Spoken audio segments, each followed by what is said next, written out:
Match found.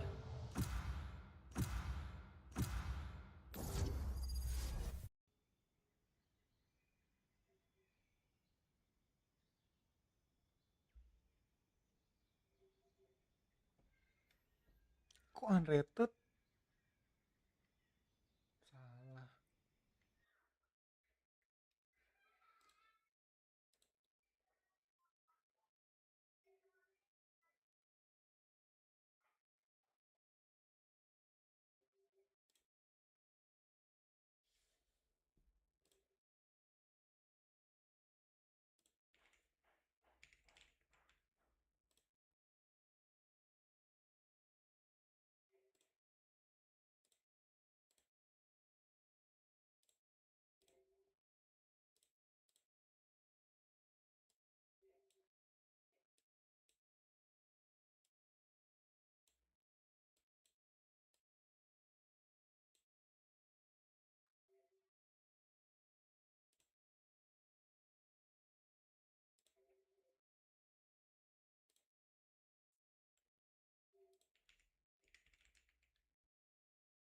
Select your agent.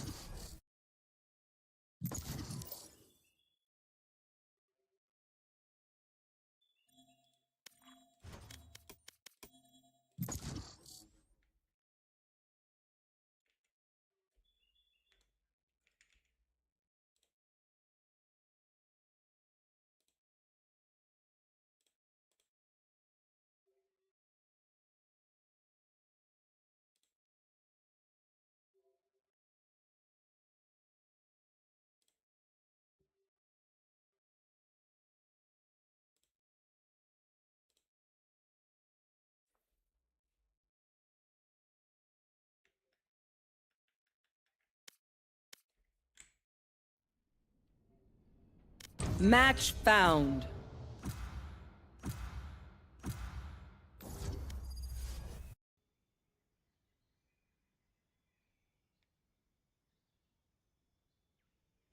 Baru lagi gue gak tahu.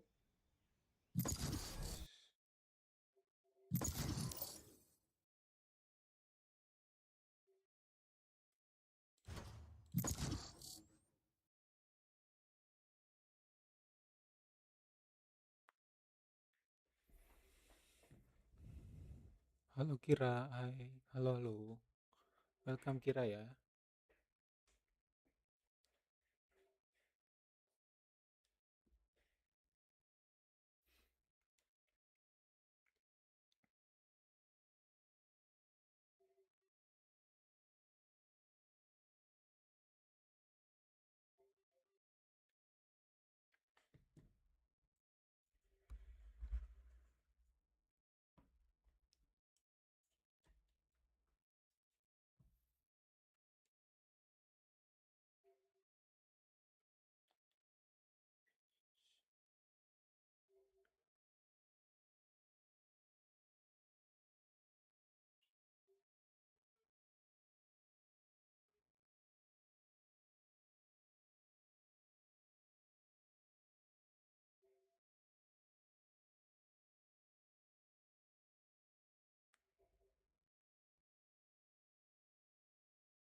Match found.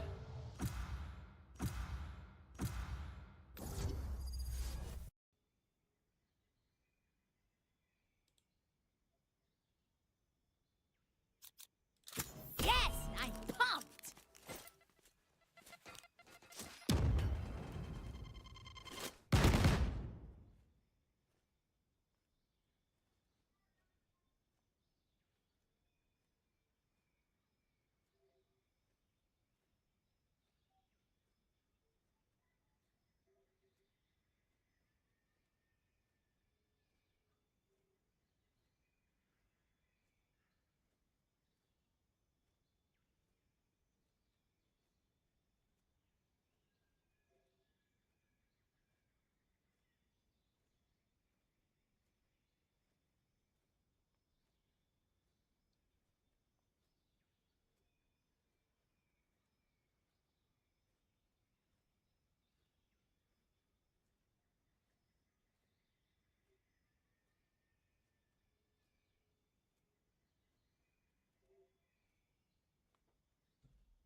The self-righteous thieves are back.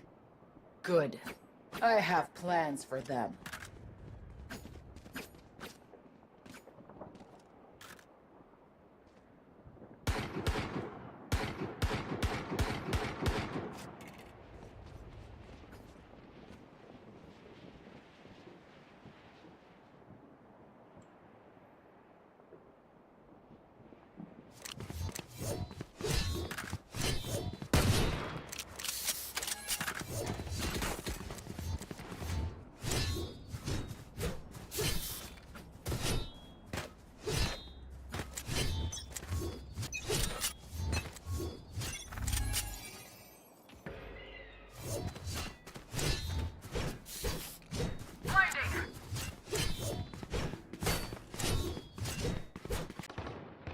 Reloading.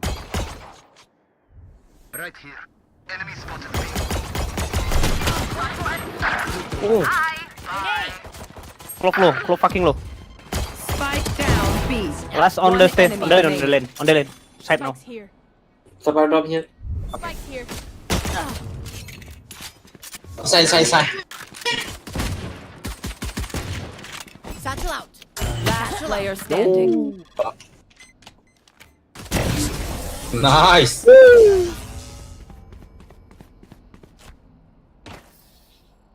Their jet has nothing on me. I got her.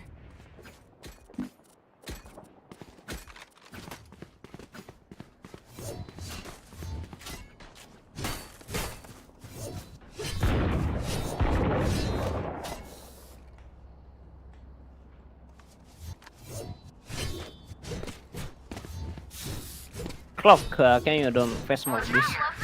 I want to put my trap under.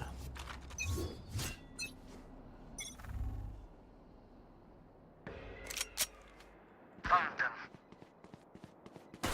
Oh shit, bro. Thorn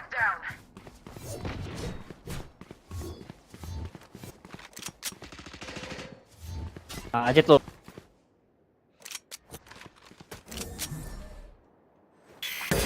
Drop in a smoke. Grenade! One enemy remaining. Satchel out. Spike down B. Flawless. Nice. Grenade! None of my stuff has malfunctioned yet. Can we celebrate that? I have money.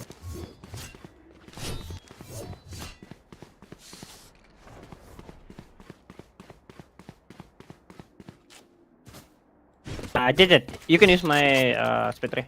Give me your serve, give me your serve. Right here. Anak. Right here. Right here. Right here. Flashing!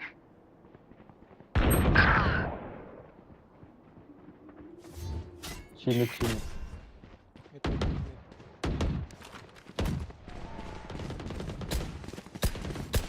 Makin. Mau kita berdua. 102. Jet.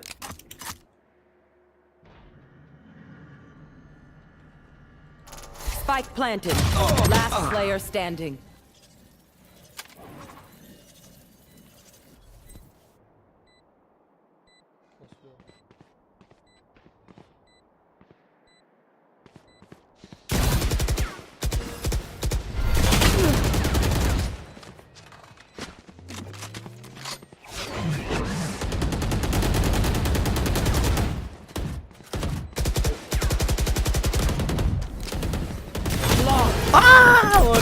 Sorry.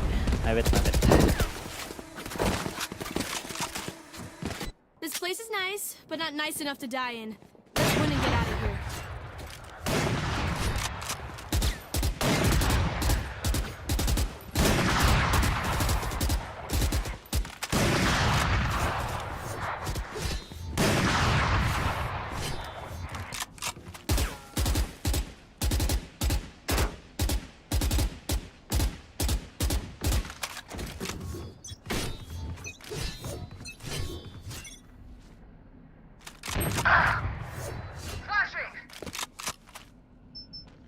Mid.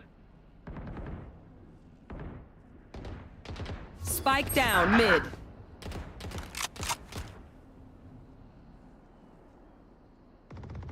Enemy down. Mini mid.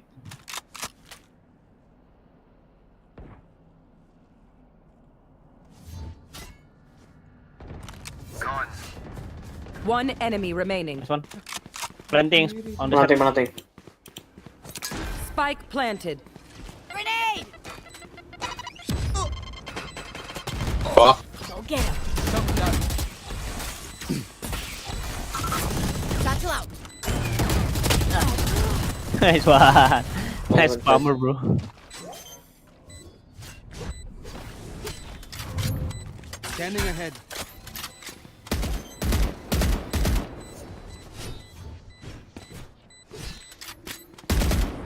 My ult is ready. You failed. Now flee. What do you say, drone? Ready to stretch your wings?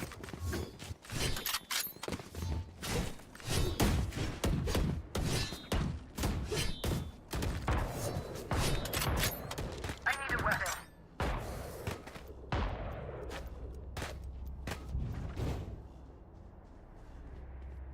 I appreciate that.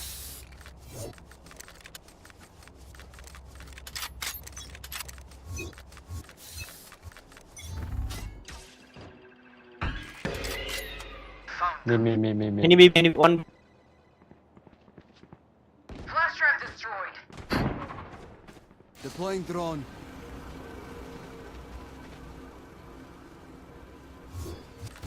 Multiple enemies B.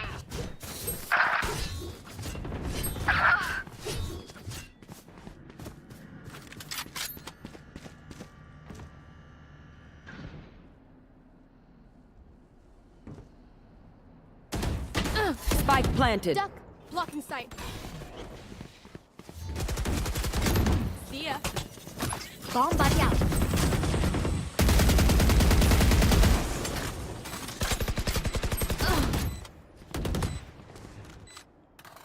Close.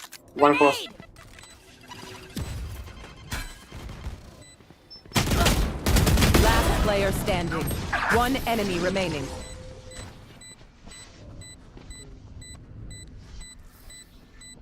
Yous don't get a reset button.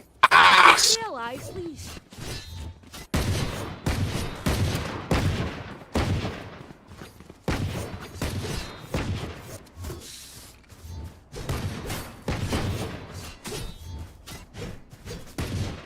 I need a weapon.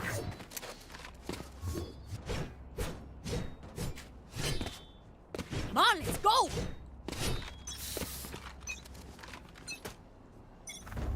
Revealing area. I am the hunter. Multiple enemies A. Mini. My ult ready. You will not kill my allies. Defeated. Blocking sight. Shock dart. Drop smoke. Shock dart. My ult is ready.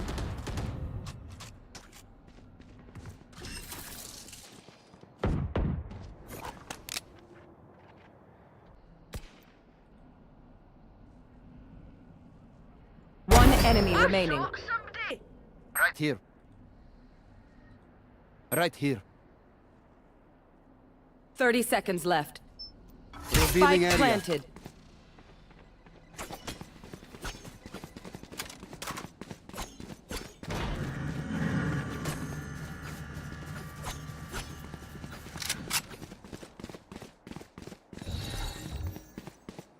Drop in a smoke.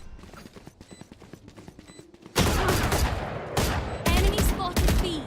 Last player standing.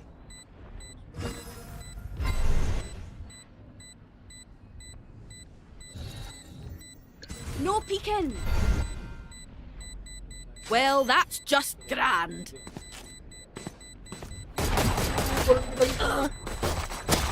Clutch. What the fuck?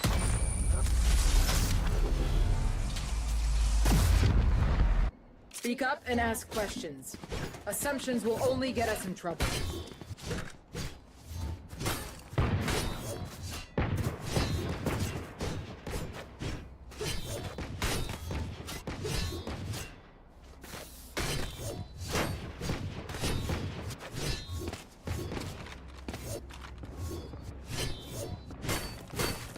Beat them back.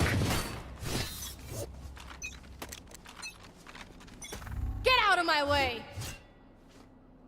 You should There run. they are. My blind is dead.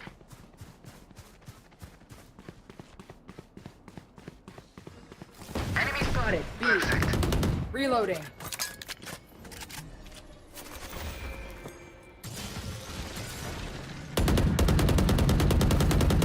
Reloading. Okay. Grenade! Ready. Rip and tear. Thorns activated. Reloading. One enemy remaining. Sorry, Spike like down B. 50-50. Spike spotted B. Team A. Nice. We all did our part. Gun here. Gun. I'm partial. I need a weapon.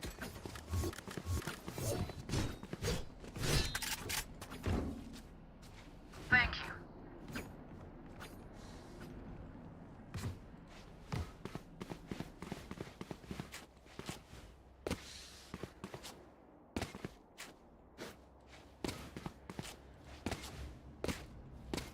Back to it.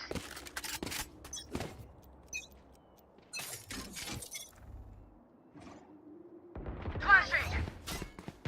Be One B.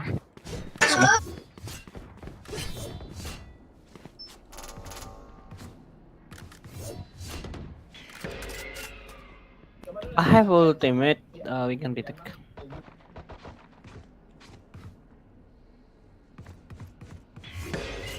Launching thorns.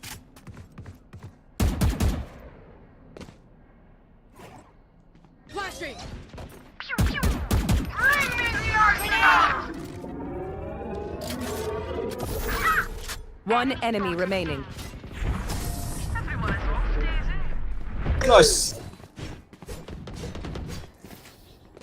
A bow and arrow is old-fashioned, but sometimes old ways are best.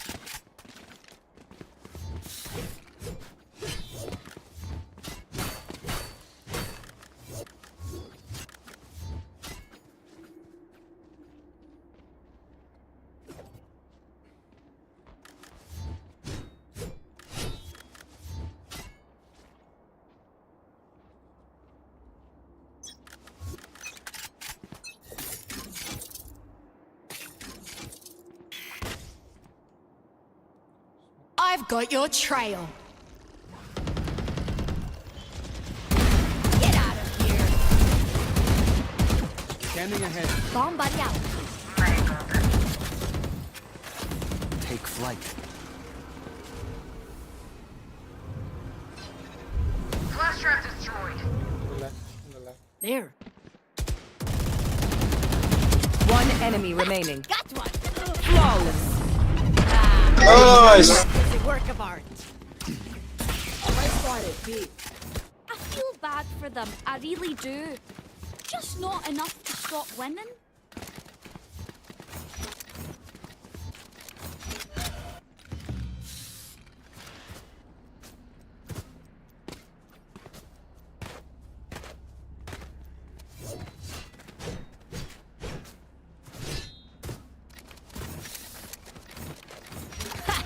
They don't have a chance.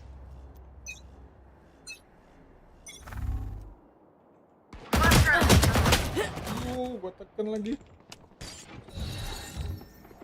No peeking. Rip and tear. Thorns activated. Right here. Enemy spotted. B. Shame. Enemy. Spike down B. I turn back like I never left.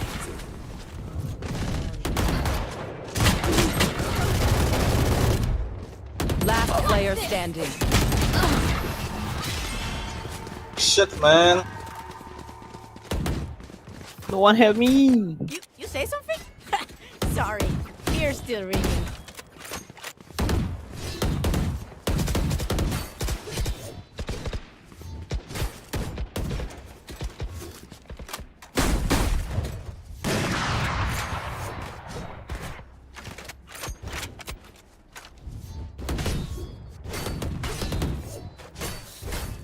Sage's walls are coming down.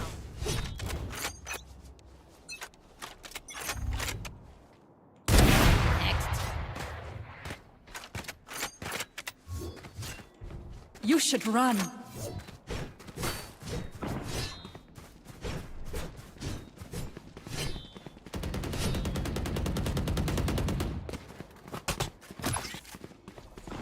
Revealing Bomb buddy out. Grenade! No more thorns. enemy tag. Spike planted. One enemy remaining. Reloading. Gun here. Reloading. Thanks. Flawless. That was fun. Do you think they have fun? Last round before the switch. Save nothing.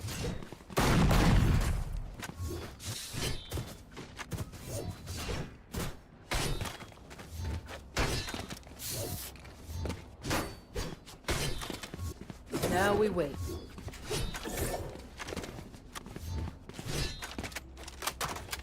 Now we wait.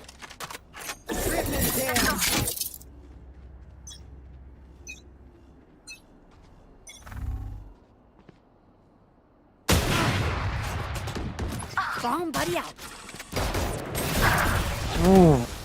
Here comes the party! Boom! Scanning ahead. Found them.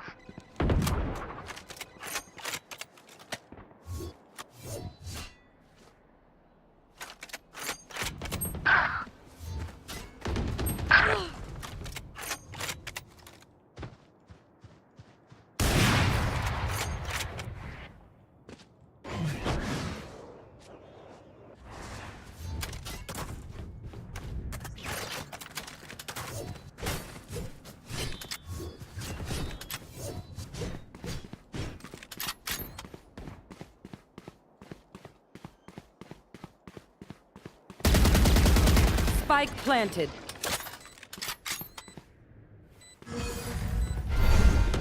Last player standing. Fuck.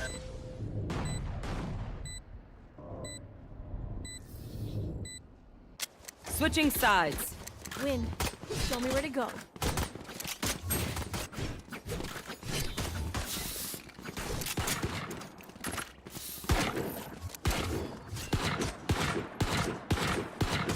Reloading. Now we win.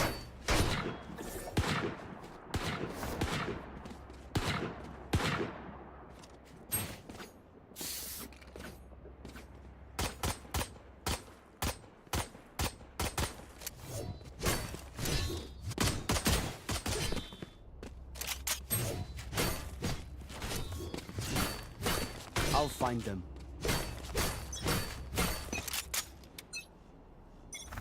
Scanning ahead. Last trap destroyed. Ah, we can go. We can rotate it. Okay.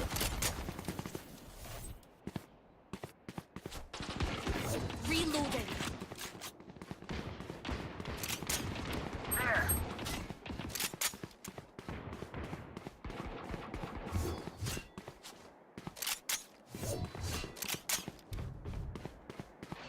Cover main, clear main.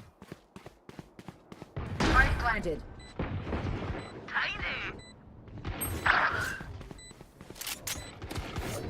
She heaven. Enemy spotted. A.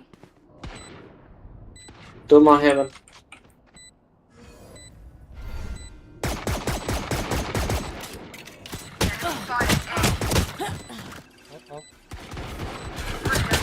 Find them.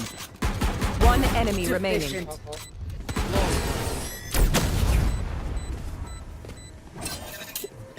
not ready yet. Oh, this reminds me of this one time where I, Actually, never mind.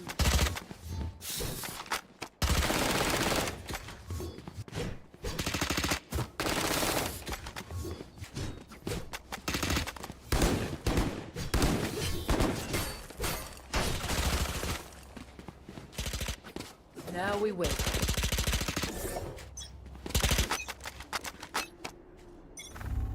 Revealing area.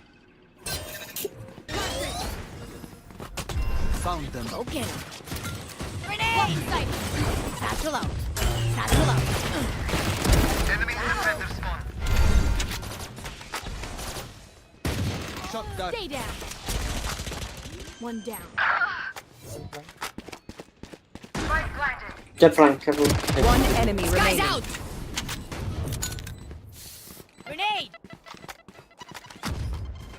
Blinding.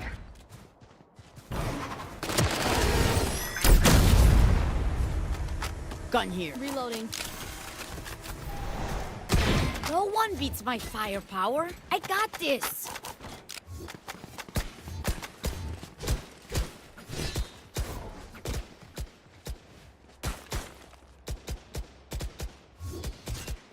Jet, can I borrow your sheriff?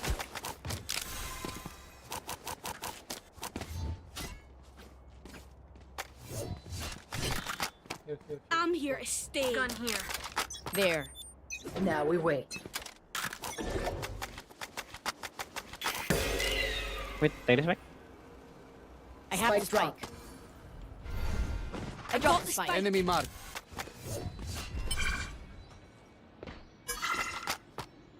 Revealing area.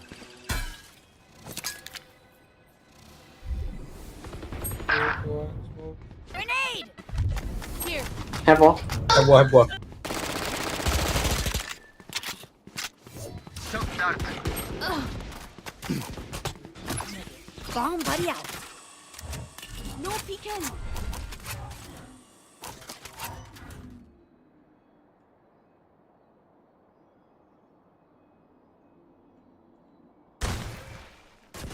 Gun here.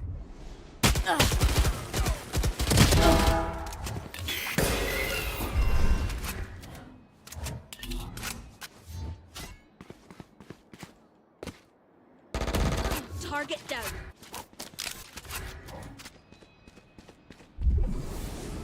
Revealing area. No peeking. 30 seconds left. Reloading. Refreshing. Long. Spike planted. Drop in a smoke.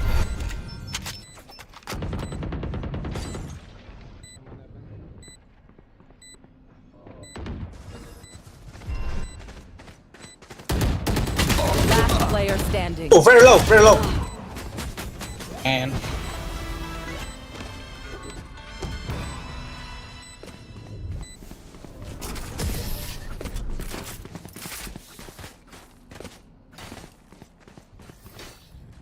I'll isolate the problem. You crush it.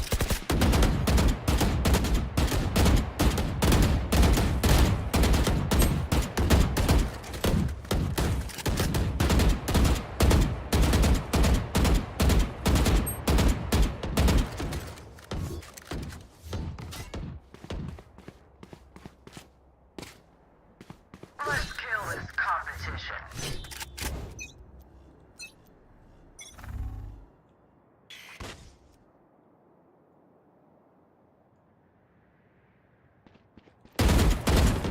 Healer down. Grenade! There. Your fault. expect. One enemy remaining. My ultimate's ready. Bomb buddy out. Reloading. Gun here. Flawless. We are just too good. Okay, I only have like 78 grenades left. Hopefully that's enough.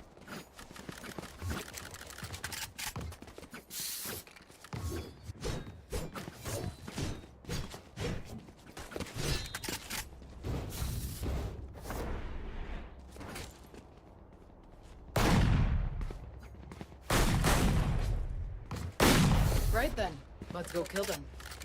Placing wall trap. Take flight. Enemy spotted A. Go get him. My blind is dead. Launching thorns. Thorns are alive. Itu lama banget. Last player standing. Get out of my way!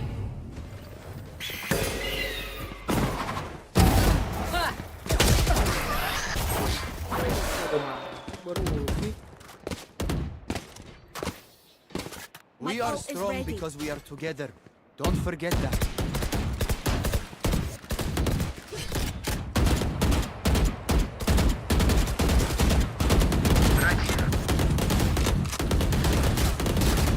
Reloading.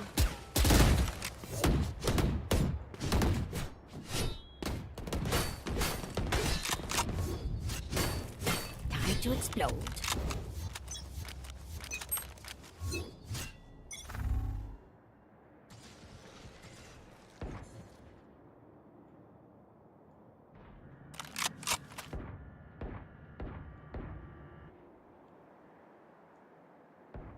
Down. Here. Right here.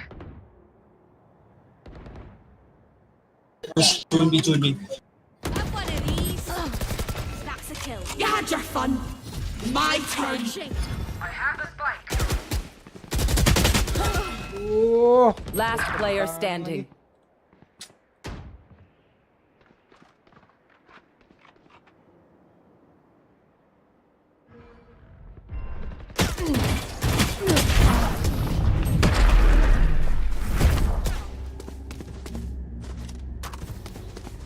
Ability, dedication, time. That's all we need.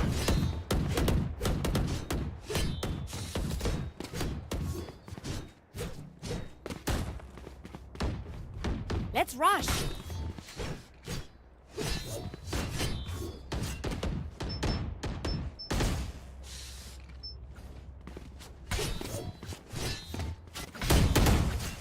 Now we win. Hey, nice work.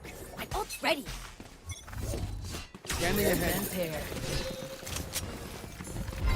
Thorns are alive. Deploying drone. Reloading. My blind is Get dead. Grenade. Here comes. Three here, bro. Out of charges. Here. Ah, Silence. Have one of these. heaven. I can plane soup. Right planted. Rip and tear. Enemy spotted. Two heaven, two heaven. Thorns are Guy alive. up. Deep danger.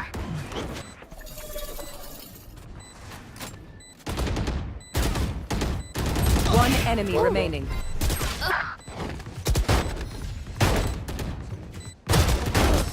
We could have built this world together. Oh, surrounded by minha família. We won't lose.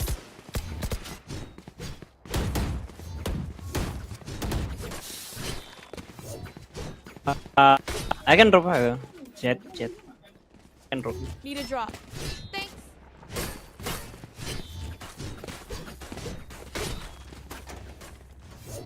Now we wait. Come on then. Let's play slow.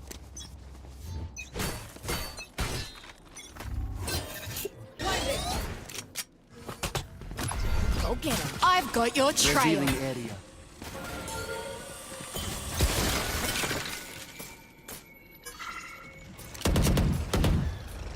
Launching thorns. No more thorns. Take flight.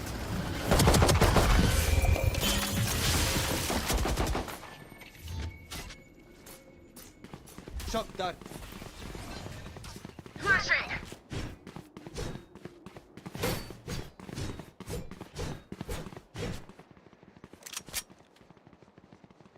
Enemy.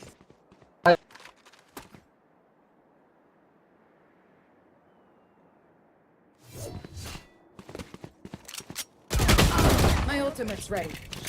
Gun here. Grenade! Guys, still on this. My friend Two, safe. two mid, two mid. Oh yeah. Close the door. Spike planted. Close this. My blind is dead. You should run. Bring me the arsenal! One down. Sky flank, sky flank. Yeah. One enemy remaining. Sky, sky. Satchel out. That's the last of them. Reloading. Match point. Oh, look. They're desperate.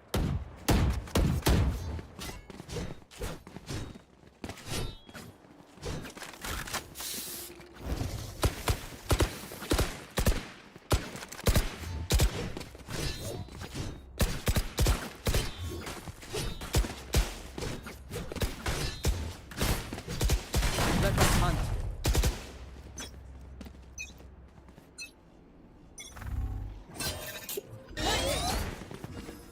Revealing area.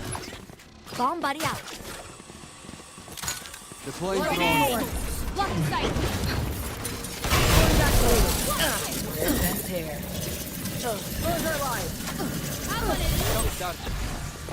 Wall tripped.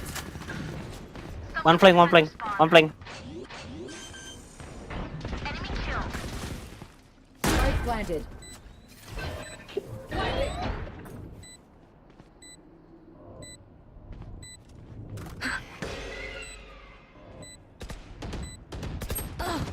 Two city. You will not kill my allies.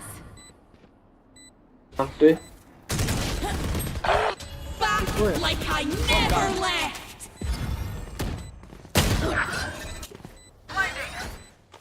Revealing One area. enemy remaining. Attackers win. Access satisfied. Well done.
nggak ada sih?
TRQ going to be sticking with the Omen here. They also have that double duelist, but they're swapping it out for the Neon instead of that Waylay on the other side and rocking with the Vice over the Cypher. So I think very, similar approaches, but slightly different here. I think it is hard to hold of that Vice when there's a Waylay coming at you. Yeah, I was literally thinking of that and thinking about how yesterday BBL swapped into the Cypher just to make sure that Kankan had no freedom. And honestly, if I was going up against Aspas, I would think the same thing. I want to neutralize their movement or try and limit it as much as possible. So even though we've been talking about GRQ and whatnot, I want to see also a little bit of the cheekiness. Yes. I want to see the aggression. I want to see them taking advantage of them and go on the hunt for techs.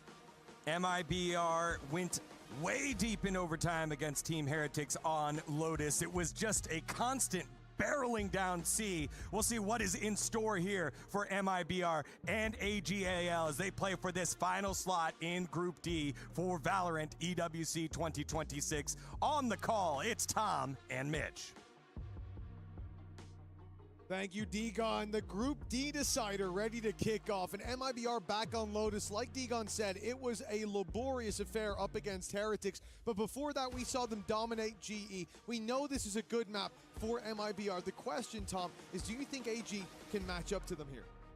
I think it's going to be a difficult one. I think AG have sort of surprised me throughout with their resilience versus what I will say is decent teams. Like they've kind of had not any massively dominant victories, but they've been fairly consistent. Like they weren't blown out by Heretics whatsoever, and then they managed a close victory versus GE. Whereas you look at the other side, and you got MIBR utterly dominant on their day, and then absolutely obliterated not on their day. So it almost kind of comes down more so to, are MIBR going to be that world beater team, or are they going to have a rougher start? And can All Gamers almost force them into a spot where they're struggling a little bit more? Because, as I said, I think of the two teams, All Gamers so far have been a little bit more consistent. Well, we heard about the hunt for Tex trying to take him down, whether it be on the attack side for MIBR, where he'll be playing that lurk, or here, solo side, holding towards the C site, while the rest of MIBR push up, take some space towards this A site.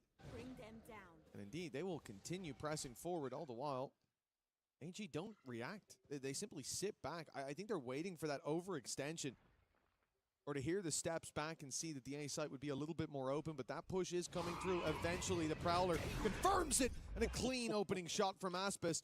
MIB are happy with that. They bail out. Still with info on C with a player there, and a trap for B, but it does look like the hunt for Tex is about to come on. Oh, maybe not. Very slow in the attack. Yeah, sit back waiting. The attack. Not sure what they're searching for. Maybe expecting further aggression, or pull those A main players over to B, I think. Yeah. But the thing is, with Aspas just not moving, well, there's the contact, and then the other two players can come back towards the door. So you've not really gained anything other than finally getting the A control, but 30 seconds left. Smoke is going to hold them back. Two players on the cross. In fact, Aspas isn't even checked for. The trades, though, are good. Puts them into a more even scenario.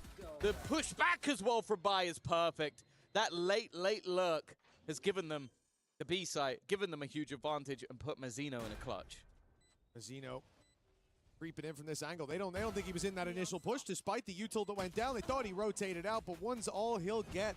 I love this mid-round from AG. Look, they were in a pretty tough spot, having to push into the Cypher utility. They don't know it wasn't there. We could see it wasn't. But having to push towards that C site, they knew they'd lost A main, and instead they swing open the door, wait a moment, and hope that those players pushed up holding that first choke point would fall back. So instead of a battle, they just get Aspis spotting them and then bailing out. Yeah. I think not clearing that corner was a little bit of an oopsie, but this was that was the play. moment. Leaving by there the entire round. He waited for probably a minute outside B, and the timing was perfect. Yeah, I would say that it still made me feel a little bit worried that, you get the opening kill, Aspas also gets away with murder, and it does basically come down to a clutch play from Bai to win out that round. If that trips even a little bit deeper, you're probably not winning it, but they do get things over the line. That's the most important thing, at least. But the defensive side, not much going to be invested into this one. TRQ, well, a chance maybe, and instead it's going to be Kira. Planning bodies just protecting that C walk up. Got A main space. Cam should be destroyed. I know it's being heard, but I think it's behind the wall on A, so there's not really much that be done for Fangir to remove that without a big risk. And up against an eco, it's not really the time to be taking those risks. And in the first round, the patience most certainly paid off. This time around, it could be the same. They have plenty of utility. A Paranoia being lined up and primed up. Finds two, finds all three, in fact. That should already be some alarm bells ringing. Indeed, they'll go back in the other direction towards where that Cypher cam was, the expected lighter side of the map, but MIBR are hot on their heels, just not quite there quick enough. I think the amount of space that Fangir had already taken, of course, only risking the Marshall, puts them in a spot where they can just run through all of the angles as they did in the last round. Well, that's a bit of a surprise. I didn't know the full force of his opposition were walking up behind. Maybe expecting that Vice Wall to be out towards C long rather than holding on to B, so they caught a good timing. Of course, for buy, that Bucky can be risked, but anything else would be incredibly costly.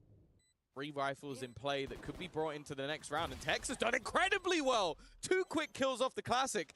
The remaining couple of players are not in a particularly good spot. They have to run in here because that spike has been tapped. Even still, though, they've turned it back into an advantageous position from Verno. Any additional kills would be great, but he comes up against the one healthy player. A rifle is still lost, but at least they get the round, which, considering what was invested, I shouldn't be saying that. No, yeah, we should not be looking for silver linings in a round like this. That was huge work by Tex. Turns out he was the hunter in there with a Classic, basically getting it done with a bare knuckle brawl, and that's crazy. To find the 2 of them that quick. It's not like the second guy could have been surprised that he was there. 2-0 for all gamers, but some bumps in the road early on. Still, they can course correct. They can ignore all those earlier issues if they find the W here. MIBR putting the credits on the line. And again, we'll see that A main aggression a little lighter this time with 3. Nade going deep. It's going to force them back, and Aspas a little closer than they might expect. He's got his refract. He can fall right back, so he goes in for the pick. Finding nothing. And will concede at least a bit of that A main control. I imagine, though, here you're just going to leave Zekin, based on the current positions around Rubble, and have those rotations now, especially that Tex has spotted players outside C. The early decision from the attack was just play more of a death ball, but they had the wall covering for any push-up. And it does seem like MIBR are almost having to figure out where they're going. Prowler has gone through on B. You kept the aggression outside A. There was a jump spot onto C. Like, because they're playing so far back towards the spawn, it's making it troublesome.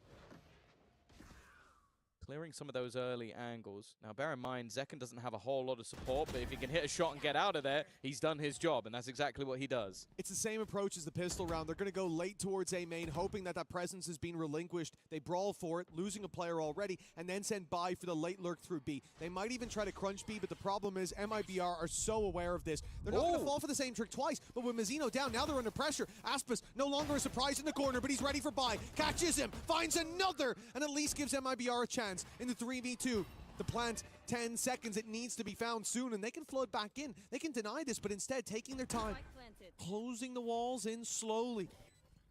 As all gamers have no real space to play with. They know heaven's clear, but they want a battle. They want to brawl early, and it will be towards Zekin, where one falls.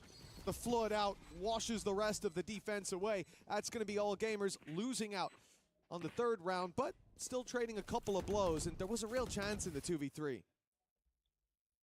I think it was mainly Aspas in this round that manages to stop it getting out of control, because the fact they're able to take over that door control, leave it down to just him, and then he has to fight 2 players at once, basically from different angles, and it's only because it's a little bit disjointed. I think Bai basically tried to trade off the initial shots, going, okay, he's fighting my teammates, I can just swing, and then his teammates aren't swinging. So that's where it kind of falls apart. GRQ swung in looking the wrong way, which is unusual when he'd already been spotted, right? They knew Aspas was there, and I think it was just a micro-second of miscommunication that led to Aspas getting a second bite of the cherry, and the numbers being favored to MIBR on the way back through. Still, it was a clean retake.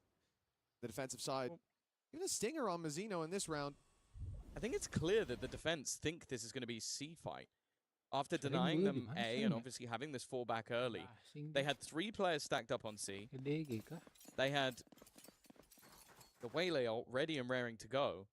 And then they had the Cypher set up over on A as more of a delay. But again, it's very, very slow from all gamers. Taking their time, this time slowly walking through that A position.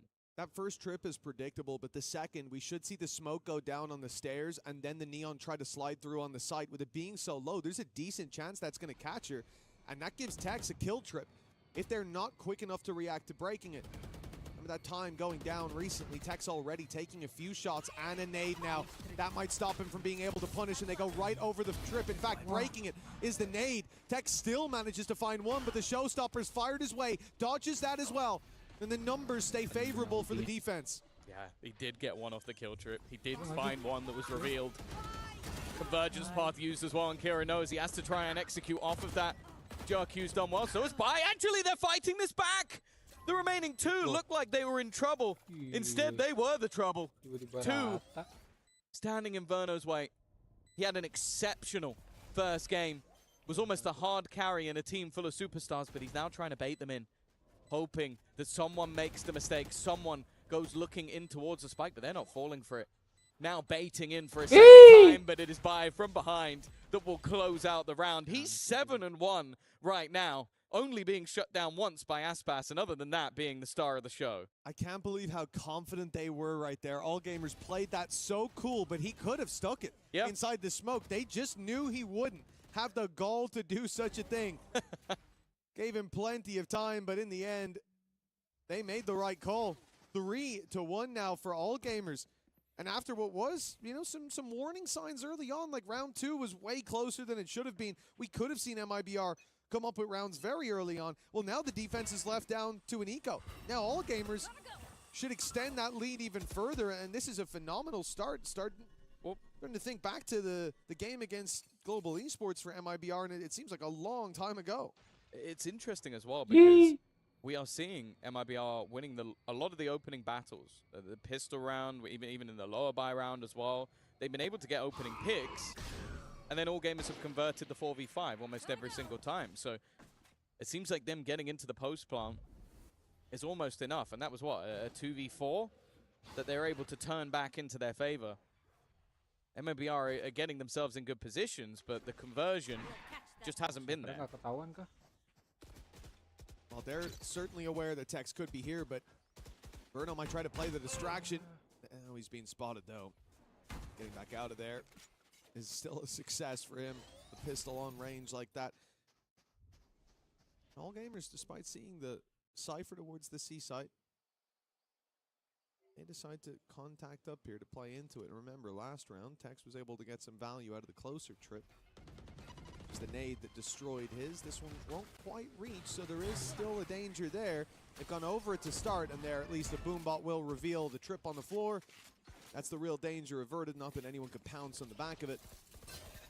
Now pistols on the retake. Unless they can deny the plant. Oh, hello. Nade's going to do some good damage. Oh, boy. Very, very lucky. Now, I am looking at that 9-4. A lot of the time, one kill is enough to trigger it. We've seen that in the past, especially with pistols. Puts them down to low HP.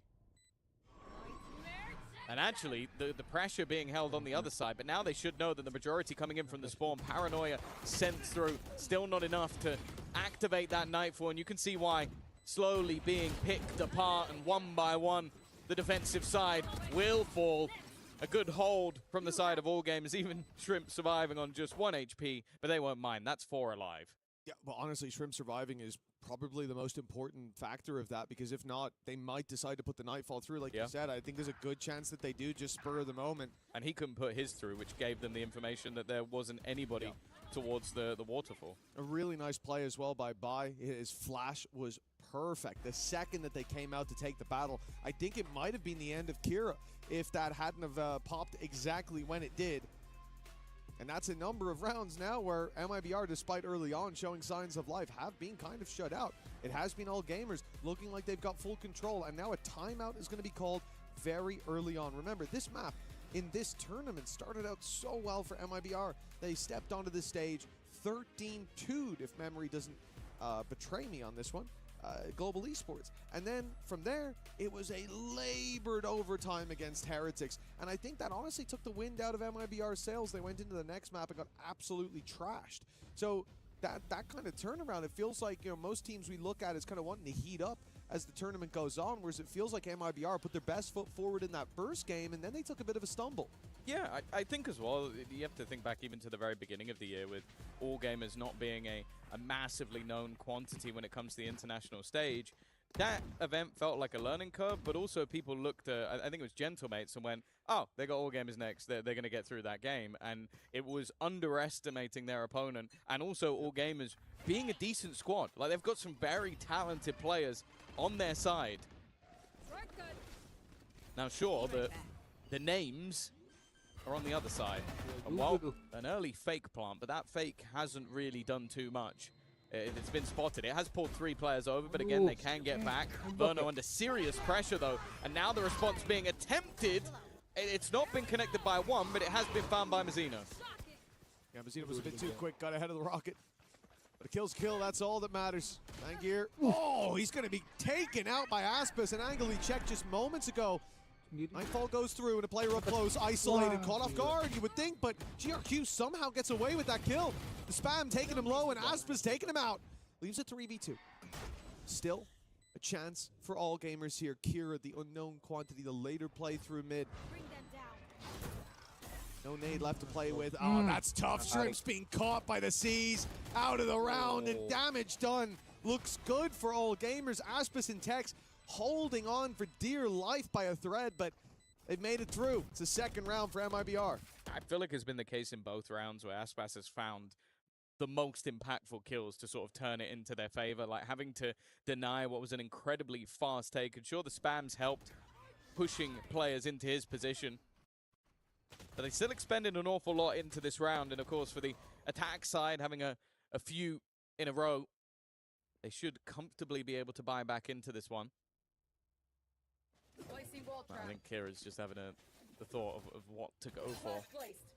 This now needs to be the springboard for the defense. A few players surviving, give them a bit of extra to buy back up with, but they would still be in trouble in the next round if they were to lose all their players.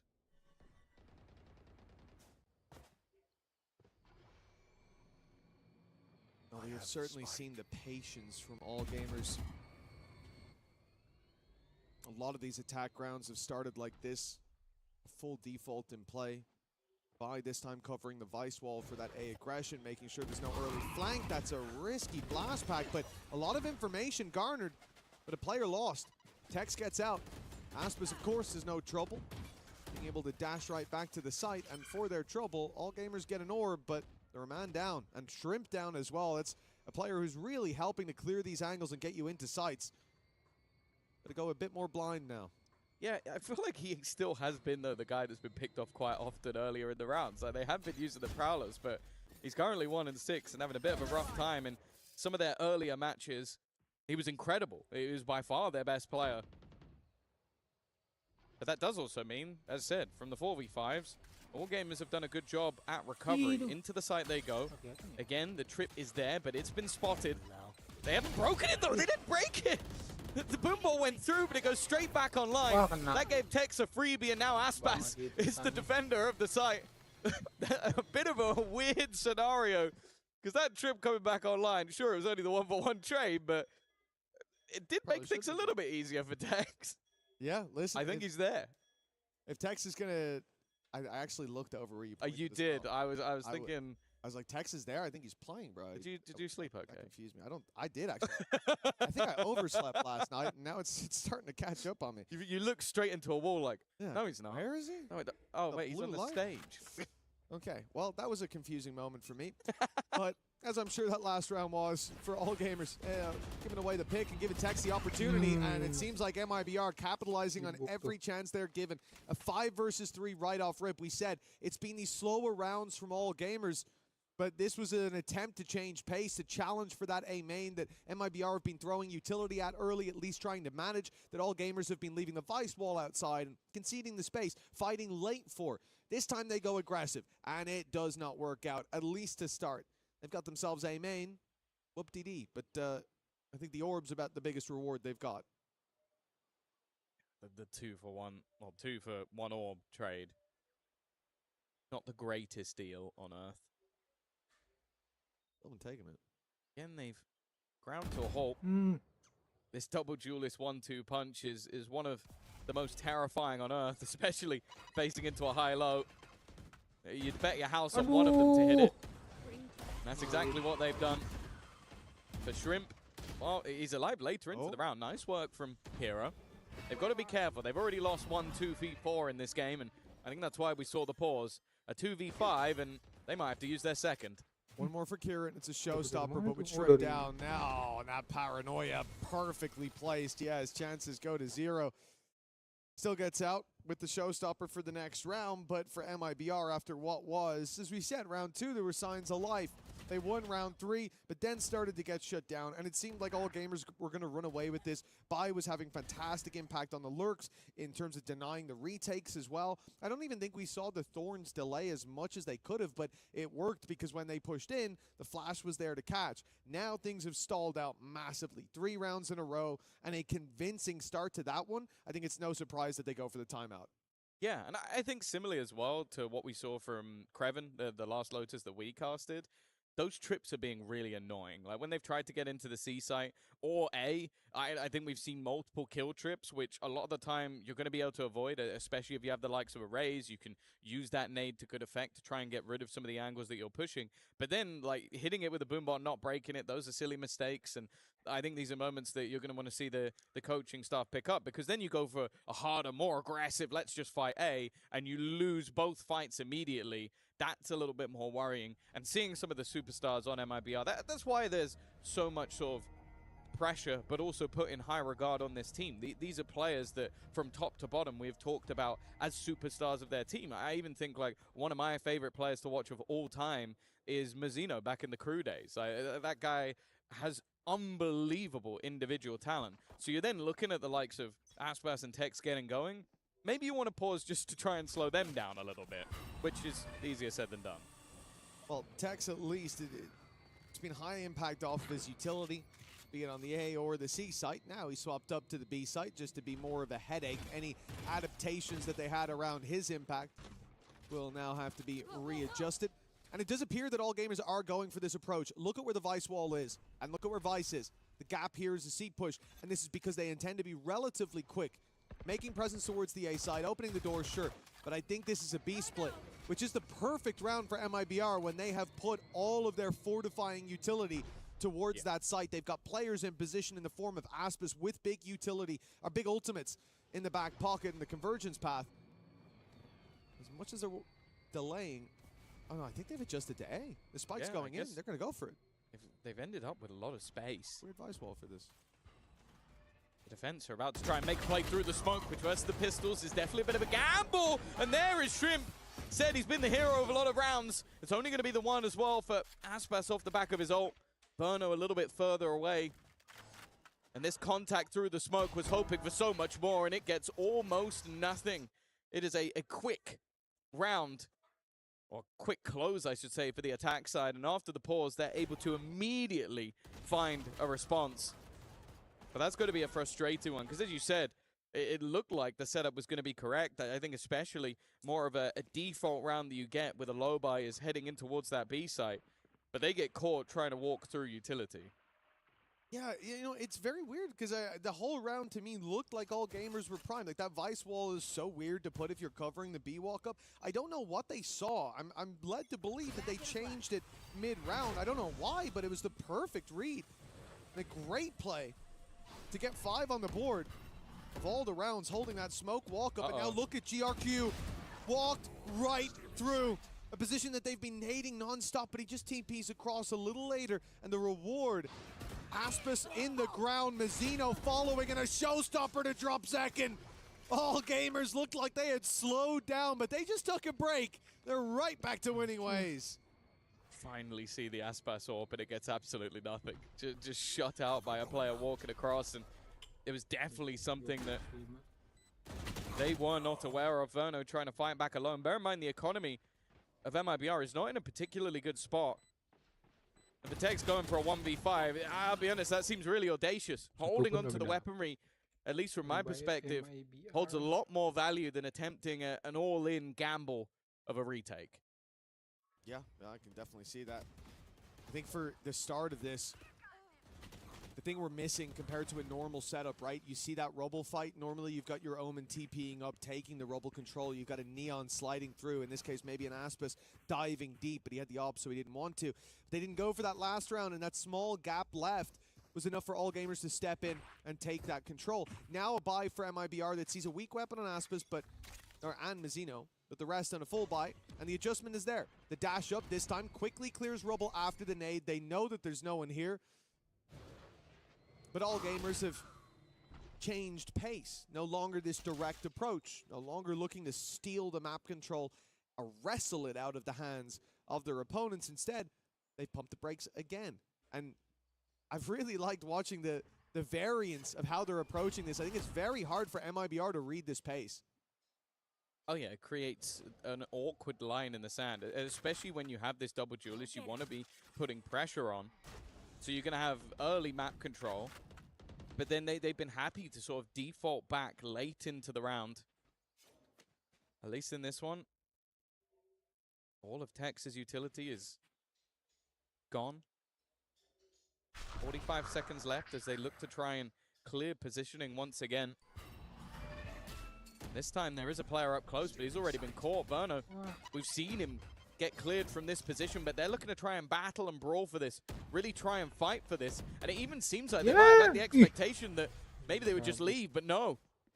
They're continuing this pressure and now going all the way back. They played the late lurk so perfectly that, okay, they're eventually going to take their space, maybe worried that there's a trip, as there has been almost every single time, but there's nothing Tex can really do about this. No, forced to give them the plant. As I said, this pace from all gamers has been a nightmare in this round, even more so, but it's showstopper! Oh, that is a lifeline for all gamers. That could have been a double opener, but instead, the numbers, they say even for now. MIBR kept back, and with the op taking Mizzino out and Aspis, they have no choice but to concede. Surely, no, they press on, they press forward into Fangir. A 4K for the Neon as all gamers push up to 7. A guaranteed lead at the half, and what a resurgence from this squad. I'll be honest with you, I thought he won them the round with the first op shot that he hit, and then he hits 3 more after that. That is a beautiful round from Fangir, because Zekum was, I want to say, 0.2 of a second from eliminating 2 players on his team. I think he clicked the second he died. Like, that was ridiculous. It was such a fast reaction shot, and then everything else from there on was just perfect from Fangir. It's an operator that I don't believe he would have even bought. It was one that he picked up off the corpse of Aspas and then used it to their own demise.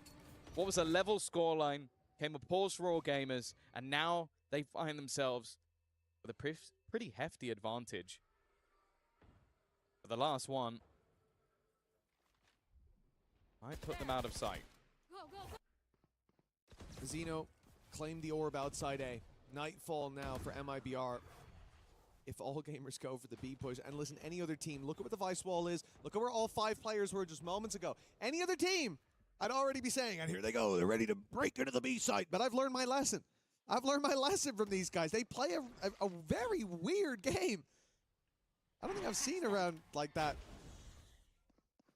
They give up all control, go late back towards it, look to fight. Nade's perfect, by the way. It's caught Mizzino. It's left him down to 46 HP. It's got the Nightfall out of them as well. Hey, this is such an annoying game to play against, because for MIBR, of course, you want to go pushing up. Of course, you want to take space. You want to find information. And as you do, you lose Mizzino now. Your low HP player, you flood back out through these doors with no idea that a flank is on its way. The ult now popped, and look who's right behind you. Fangir! Beautiful from all gamers. They are playing a cerebral game, and MIBR, they're not even coming close to getting a read. That's just perfect. We said it. They had one bad round in terms of timing, where Bai ends up getting caught. And since then, since the pause, every single double back or wrap around has been utterly perfect. A player that goes from being the hard entry, goes into a lurk, goes back to hard entry, back into lurk again. Like, you've got to be sat there on the other side of MIBR trying to call this, going, okay, they're pressuring A, let's take B. There was a guy B, let's go back, let's hold there. And you're just having to wrap around consistently. And then when you're finally in the fight, you go, okay, they are A, and then someone swings you from behind and kills 2 of your players. I genuinely think of all the games that we've cast, of all the games we've watched so far, this map in particular, because we've cast even All Gamers before, and I wouldn't say this was anywhere near the level that they're putting up. This is some of the best calling on the attack. And I know that because I'm just trying to imagine playing against it. I'm trying to put myself in the shoes of the MIBR players and pretend that I could actually hit shots as well. And it's so annoying because they give you so many false signals. You're pushing early, you're seeing the space is clear. They fight back for that space late. So late that it seems that that's clearly where the hit's coming in. And then there's a double flank from the other side. Sometimes they wrap all the way back to the other side of the map. Really impressive stuff from them. And again, this started out, I felt like MIBR were the ones to take command of this series, but it has been anything but. No, it's been very impressive. And it also forced MIBR into basically doing very similar things. Like, I think one of the main problems I had was you look towards rubble. This spot, thank you, that was perfect. Unintentional, but perfect. The amount of players that I saw play on that rubble wall, either get by a nade or hit by a seize, they were saving a piece of utility every single round to kill that player.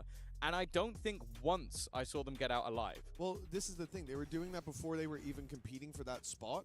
And that's why you can then have Omen TP across, because they throw their first utility, and then they don't fill that space in because they know that you're going to fight for it or at least throw utility there. So they play a little further back, and now your Omen's able to slip the net and get behind Aspas and take down the first Aspas op we saw bought.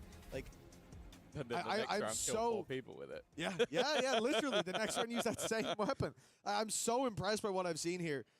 Even just from round like 4 onwards, where I thought MIBR were getting back into things. Round 2 was close, round 3 was good, and then for All Gamers, they just ran away with things. Back to the pistol now. MIBR get to play out this attack side, and I'm curious to see how All Gamers approach the defense. You can see Vice set up. The wall is covering the A push. There's a flash that won't last very long on B after that initial burst. Got the sight. Put themselves in a post plant with little to no resistance. The attack side, though, are not just sitting back. Aspas is pushed up, and he knows his opponent's on the other side. Both players, in fact, have the information. The attackers fall back and almost force their opponents away from that position. Although saying that, Buying now goes into a later flank. Paranoia is perfect, but they're going to stand close, and that means that kills all too easy. Kira in position to try and trade some of this back, but the shots aren't firing. Eventually does get one, but the trades are just too thick and too fast. Leaves only one standing, and By, the last man in, will fall as well. A lifeline for MIBR, a pistol. Yeah, lose this pistol, and I think All Gamers are running away with it, but claiming this should at least give them that little injection of rounds, close in the gap, provide that opportunity to fight right back. But to be honest, what I'm most afraid of isn't even necessarily the score line right now. It's that Fangir seems to have hit a gear that we didn't see him on throughout the last few games. And GRQ, 13-6, it has been a consistent factor for this squad. Considering that he's shown up, Fangir's been there, and Bai's been having a lot of space on those lurks. Which I think here, early flanks could play a role. No, that's not going to work. That's a nice try. I love the attempt on the classic Bai, but MIBR, they've got that cam to clear. I do think it's good, though, that now MIBR get the opportunity to set the pace. Like, I think Verno's been having a rough time trying to deal with everything that's been thrown at him from the All Gamers side.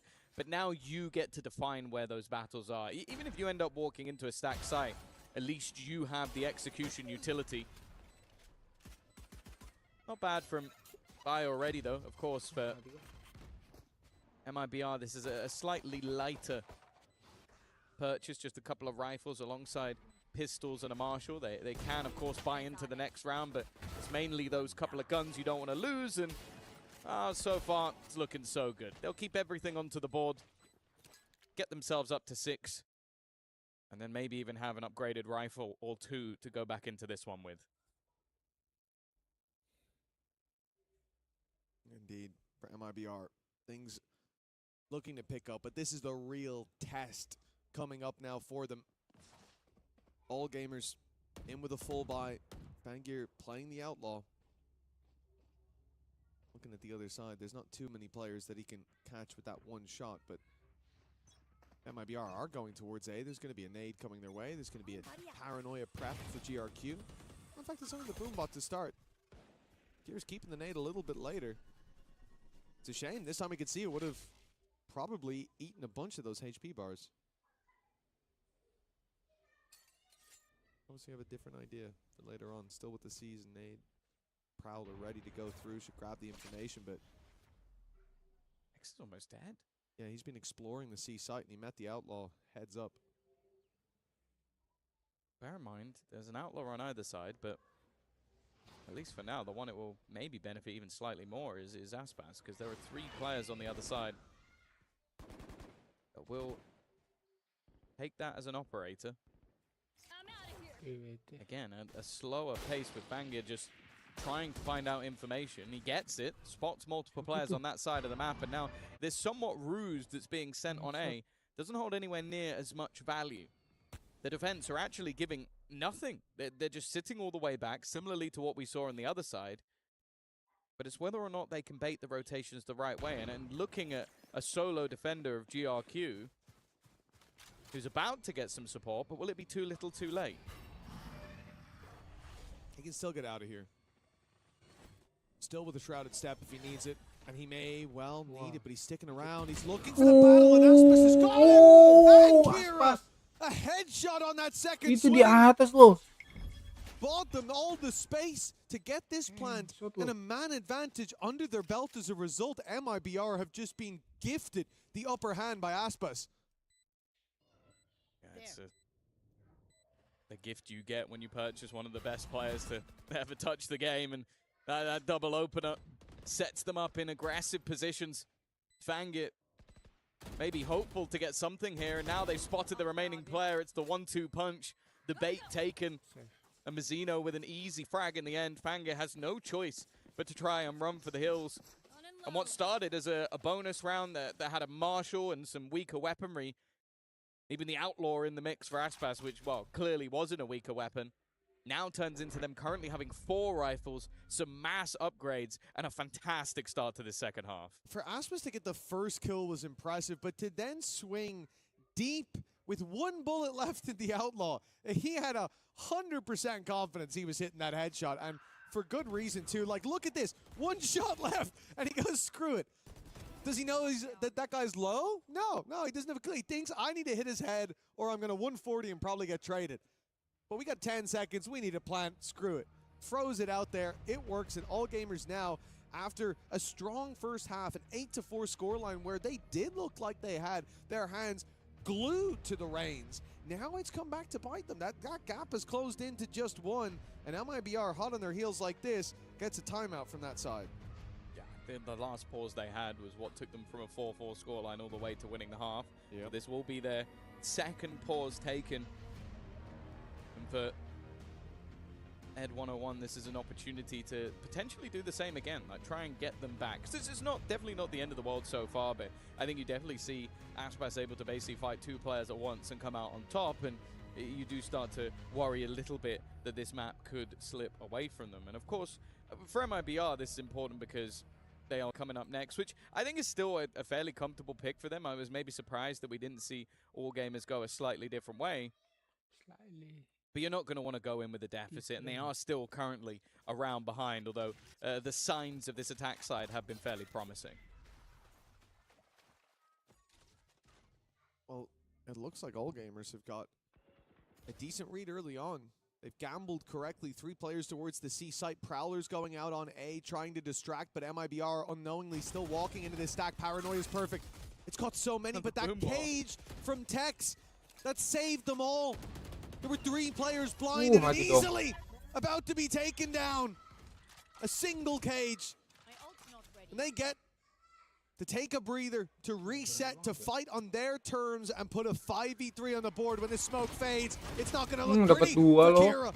Even with 2, it's left Shrimp alone, weaponless, and against the odds. It's not been having the greatest of games individually. Started incredibly slow, and this would have to be an utter turnaround in a round where expectations at this stage are almost zero.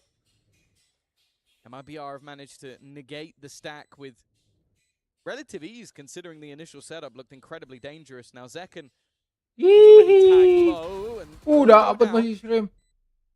But the remaining 2 players full HP and looking to try and play this together. 3 bullets remaining in that Sheriff, but the main problem is the time.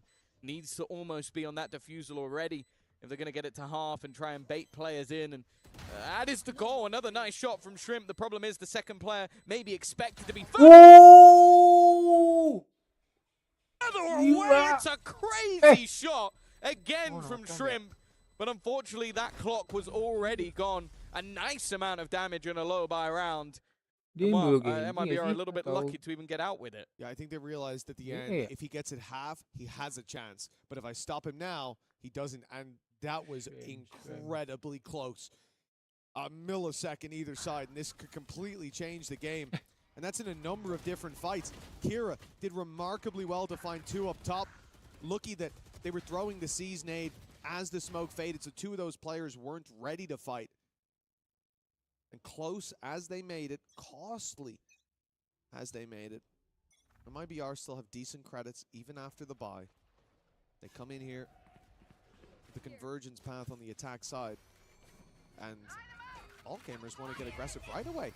They've decided to try to catch Kira, and he has been stunned up by the convergence path. No chance with the showstopper, yet it's still a couple kills back in their direction. Fighting through the doors with great success. Yeah. All gamers have a man advantage. If anything, Kira with the showstopper kind of saved the rest of his teammates. Nightfall now being thrown out as well. Hasn't seen Verno. Verno sat in the corner, but Vangia was still a relative unknown. The attack side looking to try and take space on the other side of the map, but of course in a massive deficit. Well, Tex might be in trouble between 2. I think the rifle might have been spotted. Just the tip is enough to give the game away. But Tex has managed to escape. But will he escape by timing? Couldn't be any worse. Just as he drops down, and now Aspas will walk into the same man. Lead not taken by MIBR just yet, as a breakback is immediate. Oh, that's essential for all gamers to stand their ground there. I think if they lose the lead and then end up on an eco, MIBR have all the momentum to just run away with this. But standing tall in this moment, a bunch of problems there with like the Nightfall not hitting, and yet they're aware.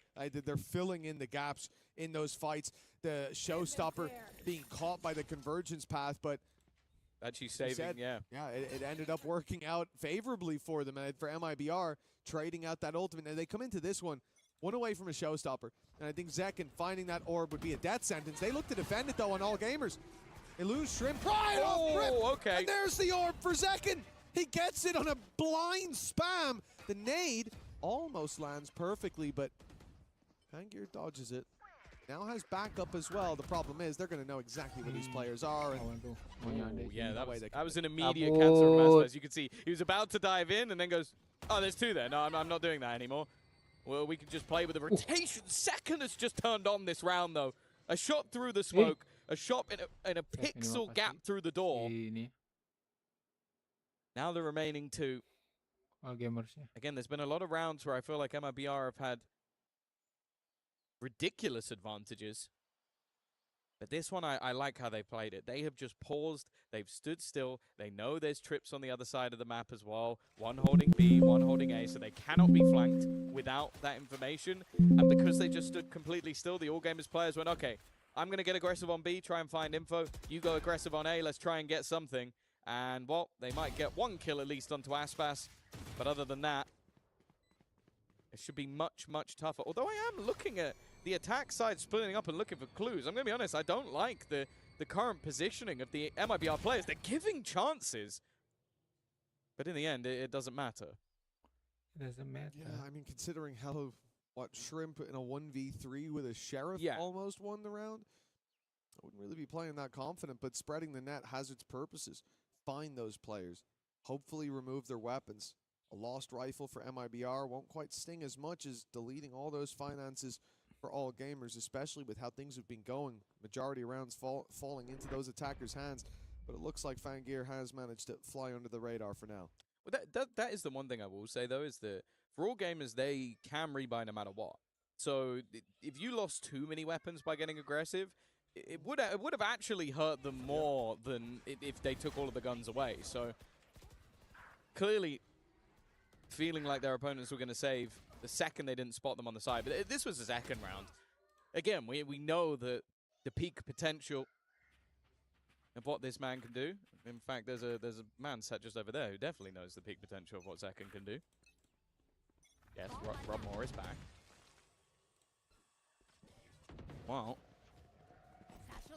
this is a much faster take coming out from Zekken. Showstopper, he's got the support of his teammate to at least hold on to the space. 4 players outside of this A site, and they've got to be a little bit careful, but it's only space taken, no lives. That's okay. Crowd control was all they wanted. Now they can just fade away from where that ulti's coming through. 2 players still going to be caught by it. The Nightfall right back should slow down all gamers.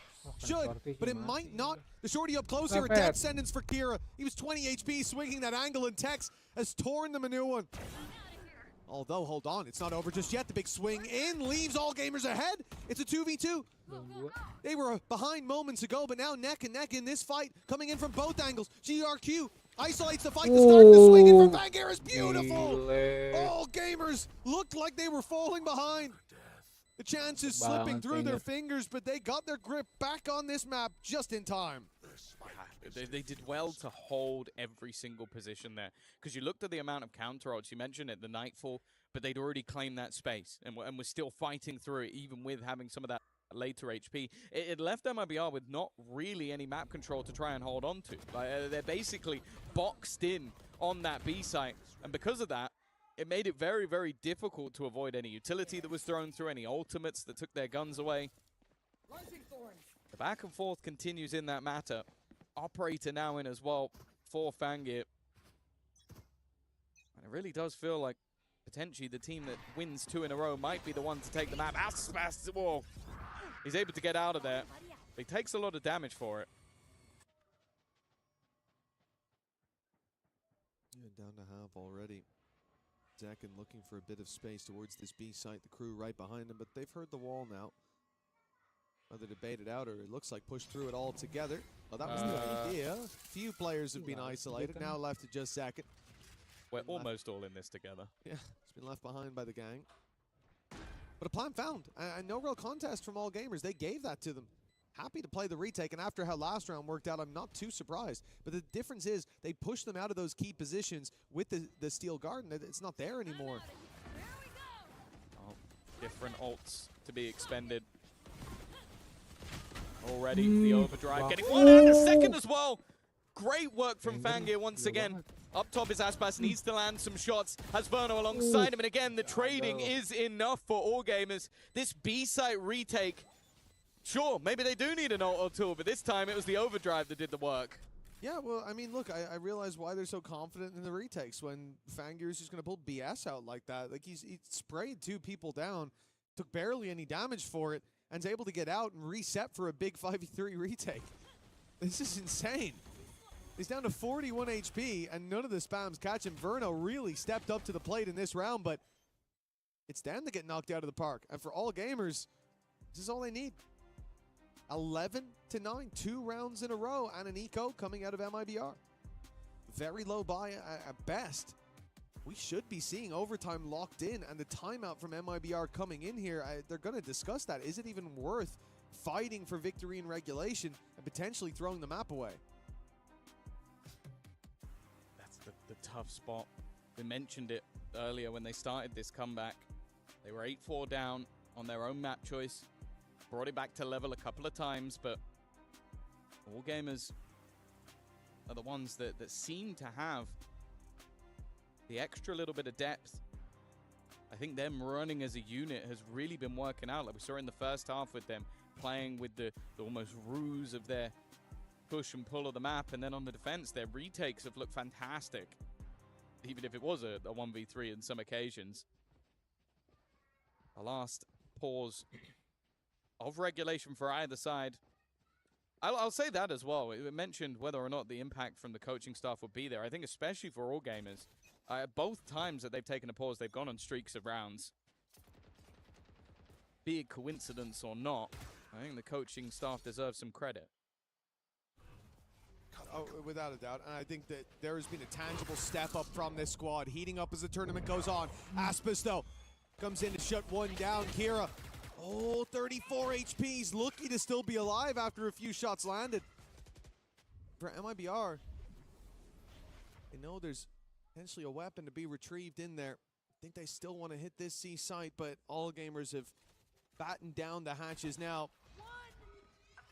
I didn't even expect to see Convergence Path put through, but they're committing it. Even on this lighter buy, they saved their credits to fight for the next round, yet somehow they're winning every battle here. A missed shot from Vangeir. Do you save here? I think for all so, gamers? It's not worth even giving them the extra weapons. You don't want to give an AWP over. You don't want to give another rifle. They'll be able to get some upgrades here and there, but that round, again, was all Aspas. The fact that he's able to dive in, get an opener, get his ult, pop the ult, hit, I think, everyone that was on that site. It looked like they lined up. And then that SMG is nowhere near as weak anymore, because you have to hit an instant shot, and I just have to spray wildly while moving all over the shop. So, great round from him. And that has been the case in a lot of this map so far. Like, I think if you look at openers, maybe I'm wrong, but I feel like Aspas is going to have a vast majority of them with what he's been able to do with pistols, what he's been able to do with rifles, and it's been fight backs into the round from all gamers. Well, this time, they were unable to fight back. A singular ultimate has been able to turn the tide and give them a 10th. I think it's crazy that MIBR came in. Like I said, they saved their credits. They had money for the next round if they lose this one. This was a buy what you can and let's win the next. And yet that kill gets the ult out of them, and that's what immediately turns the tide in their favor. 10 to 11. It's been Vangeir finding a lot of success in the late rounds, but early we need some heroes for all gamers as MIBR once again look towards this C site. GRQ looks to concede that space. He's just immediately playing on the backside. He's already in spawn. After what happened last round, no one wants to be standing on site when Aspas comes barreling in. Because of that, it should be a relatively easy plant. Yeah, but the one thing that we've been talking about with all gamers is their retakes have been incredible.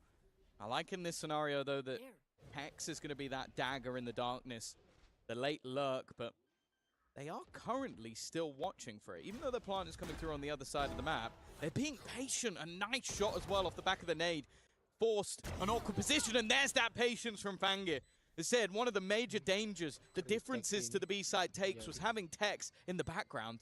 Second, though, again, any shot he fires through those doors seems to be deadly, and Kira is low. Well, they had the plant, but MIBR tried to spread their roots. All gamers come in. They've trimmed the shrubbery, and a great paranoia into the back. It hasn't got the player up top, though. Verno still able to provide that cover. Now the jump in, caught by Verno as well, and MIBR! They fight their way back into this round, back into this map, 11 to 11. That was a good read from the defense initially. Like, those opening picks that they found, like the nade comboed to get rid of Mazzino. Then you have the catch on the lurker as well, but it's those three players just hunkered down at the back. And it's Verno as well, who he was like 1 in 10 or something. He had a really bad start. And that's 2 rounds now I can point to and say, without him, they don't have a chance. They did end up losing one of those, but this one here, that's all him. He saved that backside. Yeah, it stops. He protected the president. He kept Aspas alive long enough. Well, 11 to 11. Stunned through a weaker purchase, but there is a showstopper. I don't know if it's going to be used in this round. No, it's not. Again, another opener. Aspas Vangeir in position once again, though! Dapat In 3. the blink of an eye, the majority of that attack force dissipates. And even a TP in behind. There's plenty of weaponry to be found for these defenders. No ultimates to play with. Verno will get his, but its viability in this sort of moment. Look at the pings. He's just faked that out. That TP was purely for bait purposes. They were pinging those rifles. They're saying, let's get them and fight our way back into this one. A buy up in the next for all gamers, but they might have to fight for OT. But with Verno down, maybe not. Tex, the man who's been a problem. Look at his position. Look at the plant. He has to be quick moving to site. They're going to see him very early on. He'll cut off the first head of the Hydra, but plenty more remain. Tex, a chance in the 1 versus 1. Has his cam, but look for the fight and he wins it. Tex delivers MIBR to 12 with a huge clutch. That's just insanity. Like, again, you look at this defensive side and you go, hey, Bangir should have had the play of the round. He genuinely might have wiped out the entire squad if he was given an extra bullet or two. But that was perfectly played from Tex. A reposition, first player, you could forgive it. The second look to jump across as bait, almost, and then gets wrecked. And then because of that, he has the time to flip it back. 3 in a row for MIBR. Sure, it was a low buy round, but they're not going to care. And for the defense, they now have ultimates. They have weaponry. They're in a good position to take us to overtime, but have they been broken by those last couple of rounds? They've been broken by Tex. I mean, what a Herculean effort in that last. Unbelievable play. The confidence, not even letting him get to half, swinging in early in the smoke. Cool under pressure with MIBR. They've weathered the storm and found themselves to safer waters. At least an overtime guaranteed now. But 13 on the board early is what they want. Prowler again sent to B. We've seen this. MIBR like to push and pull the map. For all gamers, they're left without a read, but the Vice setup on the A site should leave them a bit more confident to send forces in that other direction. The thing is, where's MIBR going? This is looking like one of those all-gamers rounds. They're playing across the map, grabbing their orbs, and it's a huge fake of the C site, but it hasn't pulled rotations. Kagak getar si all-gamersnya. He's not yet. And because of that, questions are being asked. 2 ultimates have been used on the A side of the map. It felt like they had the right read, and honestly, about 2 seconds ago they did, but because there was no contact made towards Zekken, he's called for the rotations. 12 seconds to get that planted. Aspas with an operator in a peculiar spot. Now they look to move. If they drop the spike, that might be the round. I don't know if they've got time to plant it. I don't think they do. All Shrimp has to do is survive, and they've taken it off that alone. 4 attackers will live to tell the tale of a singular kill. Right in the nick of time. That's crazy. They picked the spike up with 3.5 seconds left. Just shy of what they needed. That is a huge play. And all gamers, they deserve an over. Pass with an operator in a peculiar spot. Now they look to move. If they drop the spike, that might be the round. Spark of hope for all gamers. Now they look to fan the flames in overtime. They're going to see his face in their nightmares tonight. Like, that is genuinely... He couldn't have timed it any better. Like, literally, it's not possible. Gets it on the 6-second mark. Stays alive long enough. And that should have been the end of the game. Instead, OT. Bangir's got to be feeling confident at this stage. It feels like every decision he makes turns to gold, and the attack side now looking to put the pressure back onto Tex. They suffered at the hands of his trips, and again you can see how wary they are of running through that utility, but this time there's no kill trip in that spot. MIBR with everybody in the waterway, ready to come flooding back through. Fangir will be the point of contact, and he'll fall, but who else is here? Who's next to fall? Who's next to challenge? Nobody. As MIBR find out, the plays come in the other direction, and a great TP from GRQ. He's passed the trip very early on, and as they now break it, it might be a bit of false security for Aspas. No, he's clearing it still. He's looking for this player, and he'll find him. GRQ down. Good work by Aspas to still be wary, even though the trip was broken so late, but he will be caught by Bai in the end. They've got to be careful here. AG in the post plant, that was where they were truly deadly. buy one away from an ultimate. Oh, ada Prowler ya? Instead, they're going to look to get aggressive timing worked out for them, but Mazzino has his teammate covered, and now Kira is all that's left. Emma and BR, they've not been broken by that previous round. They will now go up to 13. Another attempt at map point on the attack. Another chance to close this out. Last time, it was a very narrow margin by which they lost out on the chance to start the series 1-0. 16-14 against Heretics. I'm even talking about the last 2 rounds ago. Oh. Half a second. Oh, I let you in the last time they played this map. Indeed, yeah, that match against Heretics was laborious, and this may be the same. You look across the stage from MIBR, though, and like Fangir blowing our socks off here. Leagues above the rest, but for MIBR, Aspas is impressive as ever, but the desk highlighted it, hunting down Tex. Is what this was all about, but he proved to be more predator than prey. Dive in from MIBR, they haven't spotted Fangir. Dapat And now they have, but it's a little too late. He'll still get 2. And with GRQ adding to the equation, it's MIBR miles behind. Genuinely. Again, just the decision making. He almost gets another triple kill in a defensive round. Timing. And while Tex is thinking so much about how he can get past the wall, he ends up getting peaked. Aspas has been good. Scratch that, he's been great. He's been so good in opening positions, but how much can he truly hope to find with 39 HP and 3 players? A plant? Sure. Even that might be all he gets. The nade puts him down to just 4 HP. He can't afford to take any damage along the way, trying to dodge the boombot, but even finding his opponent's going to be difficult. Nice shot on the first. That's the ultimate. The spam is enough. We go again with Bai finding another double, and 13-13 the score. Yeah, this is where it starts to be a bit of deja vu for MIBR. Last time around, a similar story. It went the distance and then some. And this time, again, the snake in the grass of Fangir to start this round. The reveal came in just a smidge too late. He'd already got 2, and GRQ, fighting from that open door, was able to trade out to make it an even bigger advantage. Going into the next OT, for all gamers, the question is, will Fangir slow down at some point? And the answer so far has been a resounding no. Presence to the A site for MIBR. 4 players early on, throwing the season 8, throwing the reveal.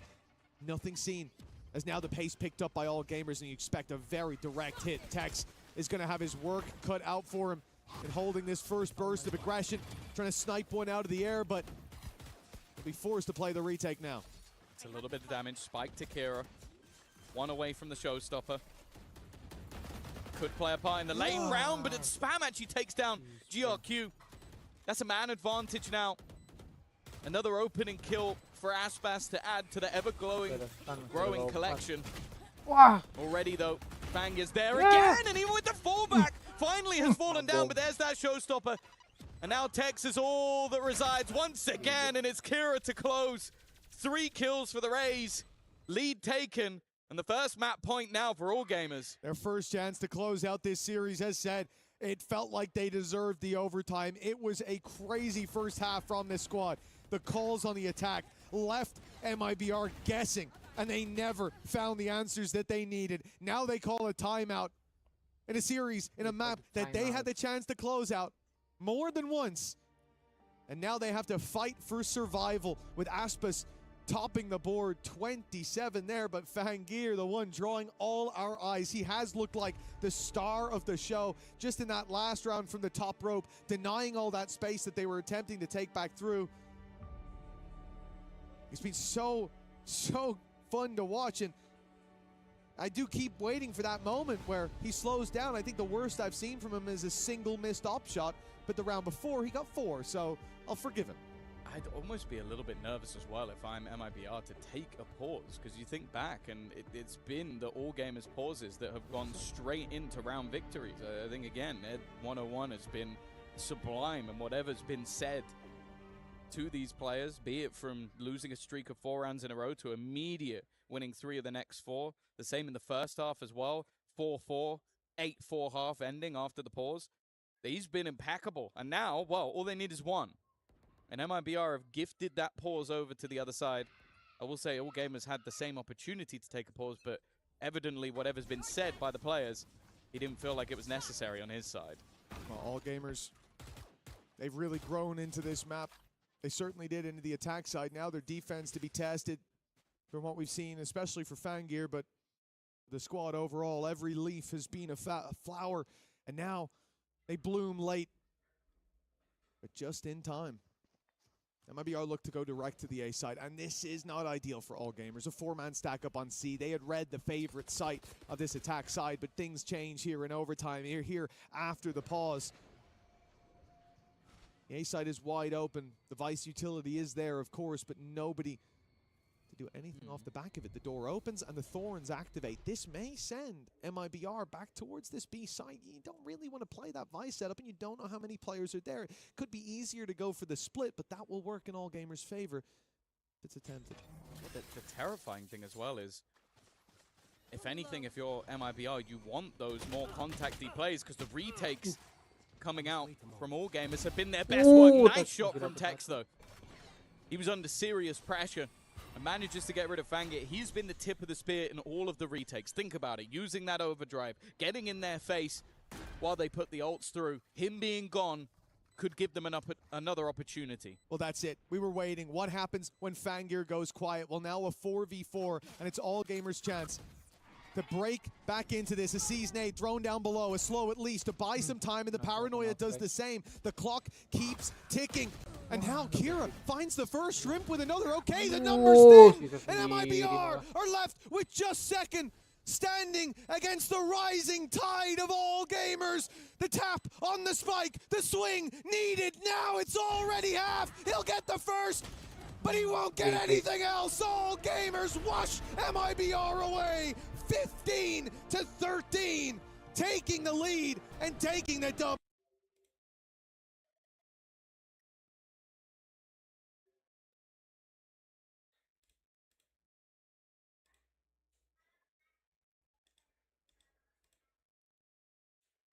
Oh, Van plus dia. Van plus Phoenix. Sama.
composition for MIBR. And even just some of the early rounds, the fact that Aspas is, again, he's taking that aggressive space with the dashes and the follow-up. It's very similar to the previous map, which worked great. Like, that was the bit of their gameplay that was fantastic, was when they get the entry, when they get these more direct plays, their execution is fantastic because the guy at the tip of the spear is one of the best entry fraggers in the world. Now, like you said, all gamers have been having a lot of success off the back of these timeouts, but this one does feel a little bit more difficult because on the defense, how it's panned out for them so far has been, well, they haven't gotten to play strong retakes, barring those first two. Constantly having to call it off with 2 players left alive, even there in a 3v5, because they only had the 2 rifles. 1 guy's going to save. They haven't been able to avoid the early aggression with... Sorry, they haven't been able to avoid the early aggression at all, and they haven't been able to deal with it in those heads-up battles. Think about the A-site full buy. It literally looked like MIBR walked into an eco. In fact, I think it would have been more dangerous against an eco because there probably would have been more players there. So for all gamers, it isn't just about finding the solution. It's about avoiding that early burst, not losing 2 players in the initial aggression from MIBR, and all the while MIBR now come in and pump the brakes themselves. I imagine they're expecting to see some pointed aggression from the defense now. Okay, we can't sit back and wait. We have to instead fight for mid, or we got to push A main, or we need the info early. But that hasn't been the approach. It seems like they're just taking much more passive positions overall. It might be a change-up because of the operator. Gives you a little bit more of an avenue to find those opening picks a little bit quicker. Mid seems to be the point of call for Banger, and it's something that we're yet to see in this game. Already, he's been smoked off, but he does not care! He's just faster than anybody else. Straight into mid. Tex didn't even get a chance to blink, and he's already gone. The read they have, though, is wrong. The flash might just give the game away. Instead, the execution coming through from MIBR. This time, they don't have that tip of the spear. It's Zekken to try and fill the void, and he's gone down immediately. Shrimp doing well, and in fact, everybody stepping up to the plate. He's taken a lot of damage, though, but so is Mazzino. And now the opposite position. They sit and they wait, knowing Verno's in that corner, knowing that Mazzino is in main, but he can't afford to leave this. He is so desperately low. It's on to Verno. 5-1. A big step up from the performance earlier on, but he has to plant. Before that, he wants a pick, and that will be the end of him from what we can see. Fangir swung in, but the rest of the squad did just the same, and all gamers, they managed to seal a pretty convincing round off. I'd love to see that from Tex's point of view, because it's literally like there is a half second where he reveals himself through the smoke, insta hits the shot, and it makes things so difficult because then you have the immediate gamble of the 3rd player over onto the other side of the map, and then the flash that comes through that gives them all the information on the other side. Sure, though, those 2 players still had to do well, but you don't have that 1-2 punch of Aspas and Zekken. It was just Zekken that went in first and definitely became a little bit more troublesome. Well, Seekers right away. MIBR going for a much more pointed attack. The B side under threat. Kira had a rough time so far, and the Seeker seems to have sent him out of the site. He's now smoked off, and in fact, TRQ is going to come meet him. They want to play a full retake of this B site, and again, that has been the problem. When they try to stand their ground, MIBR washed them away. So instead, they'll look to fight back, which was really the upside for their defense on load, as they were very good at the retakes. Blade Storm from Aspas to deal with, though. Could be a different story, and the Showstoppers certainly will. Gets rid of any chance of having smokes on the retake. That's going to make it a lot more difficult. Denied the dog, but needs a little more. 2 quick kills coming up for the defensive side on the way back through. Even still, though, Zekken's there again, and because of that, he has a nade. Up above comes Fangir, but it's only the one. Trading evenly once again, leaves it close and down to just Verno, and he's definitely back in the server after map 1. Another high-impact round for the IGL. When he's 8-2 now, yeah, that's definitely a different flavor than what we saw from Verno starting out the previous map. As you said, it might change when we swap sides. That's where the pressure was put onto him, but seeing a slow start here would be even more worrying. Giving them a lifeline. In 2 buy rounds now, Verno has been the difference maker for this squad, and considering they've only got 4 on the board, not 4 buy rounds, 4 rounds overall, it's no surprise that he's our highlight. All gamers right back in with a full buy. right back in with the operator, but 3 players towards the A side, and it looks like, again, MIBR are going to play this very pointed aggression. It's why the op is such a good counter to this, because they're contacting so many of the early angles, but if it's in the wrong place, the rest of the squad will have to answer up. Kira does well to get one, but the trades firmly in favor of MIBR. It's back to basics. It's what this composition does best. You have the Jet, you have the Raze, you have a Sky for the flash, and you're in as quick as possible. Viper's Pit for the post, and this becomes an incredibly harsh retake, especially when you have an operator. That operator goes from being your most valuable asset to a weakness. And in the last round, they had a Blade Storm. Well, they don't have that anymore. Bai's trying to find a gap, but that gap is exploited by Mazzino instead. And for the remaining couple, do you want to throw the operator into this? You might just now. That's one, but that time is too far gone. It's a consolation frag and a lead extension for MIBR. Yeah, this is their way back through. A strong attack side already on split from MIBR. Some of the quieter players in that first half of Lotus finding their rhythm early on. And I guess looking across, though, for Fangir, for Aspas, definitely taking a step back, and it makes sense when you look at the Jet on this map. For Fangir, or for Aspas, sorry, playing on the attack side, but you look at it from the perspective of Fangir, yeah, things have slowed. And I do think that, in my mind, that's not so much a danger as it is it's a matter of time before he finds that rhythm again. Well, wrong place, wrong time. That's been the issue so far, is when his operator was in position, when he swung mid, perfect. But it almost feels like he's reactionarily moving. So, okay, they hit B fast the last couple of rounds. Let me go B. Now they're not doing that anymore. 3 players walking up A. The spike about to rejoin the rest of the players on that side of the map. And sure, you get the early warning system of those sky flashes, but it only tells you that somebody is there. It doesn't go 5 players. They don't have a clue, so they can't gamble everything over. The deep position allows them a 3rd player, and while Zekken maybe a little audacious. Yeah, most definitely. I mean, Aspas down as well. It's a fantastic pickup by Bai. MIBR falling like flies, one at a time they face, and one at a time they fall. The rotates in. Texas up against numbers on this cross, won't even get close. A double jump peek onto Mazzino. Well, certainly got the shot out of him. To be fair, he could run to the B site for the plant, but he'll have to get through a few players if that's to even be a possibility. I do agree, for Fangir, it feels so unlucky. You look at the last round, he's on the A side, he's ready to pick them, and I do like the approach. What's working for MIBR? They play contact up to the choke points, then they burst out of the choke points and overwhelm you. How do you counter that? You hold ahead of the choke point with an operator. They walk into you, easy pickup. But Fangir's done that every round, and every round he's been sat there while his teammates on the other side of the map go, yeah, we got nade, we got paranoias coming, there's dash. It's been an annoyance for him for sure, but he's still 7-5. And we see him there in the late round have success.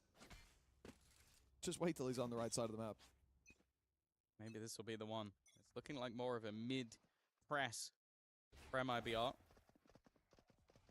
Of course, last time they played this map, it was the attack where they managed an 8-4 versus Leviathan. I believe that was in the qualifier to make it to this event.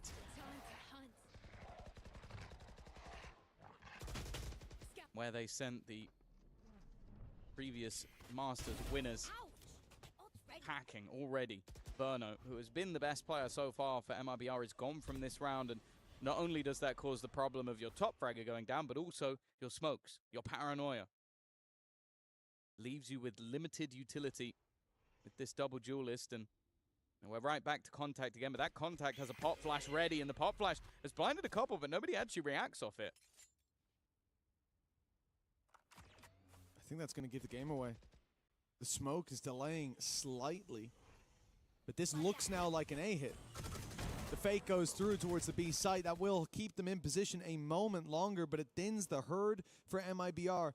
And towards the A side, 30 seconds left. They still have to get past Bai, who has been a consistent menace for this squad. The snake bite stops the wrap around, and he'll catch the spike on the way across. Now they've got Kira to deal with and the TP from GRQ. 15 seconds to get that plan through, and both will be dealt with.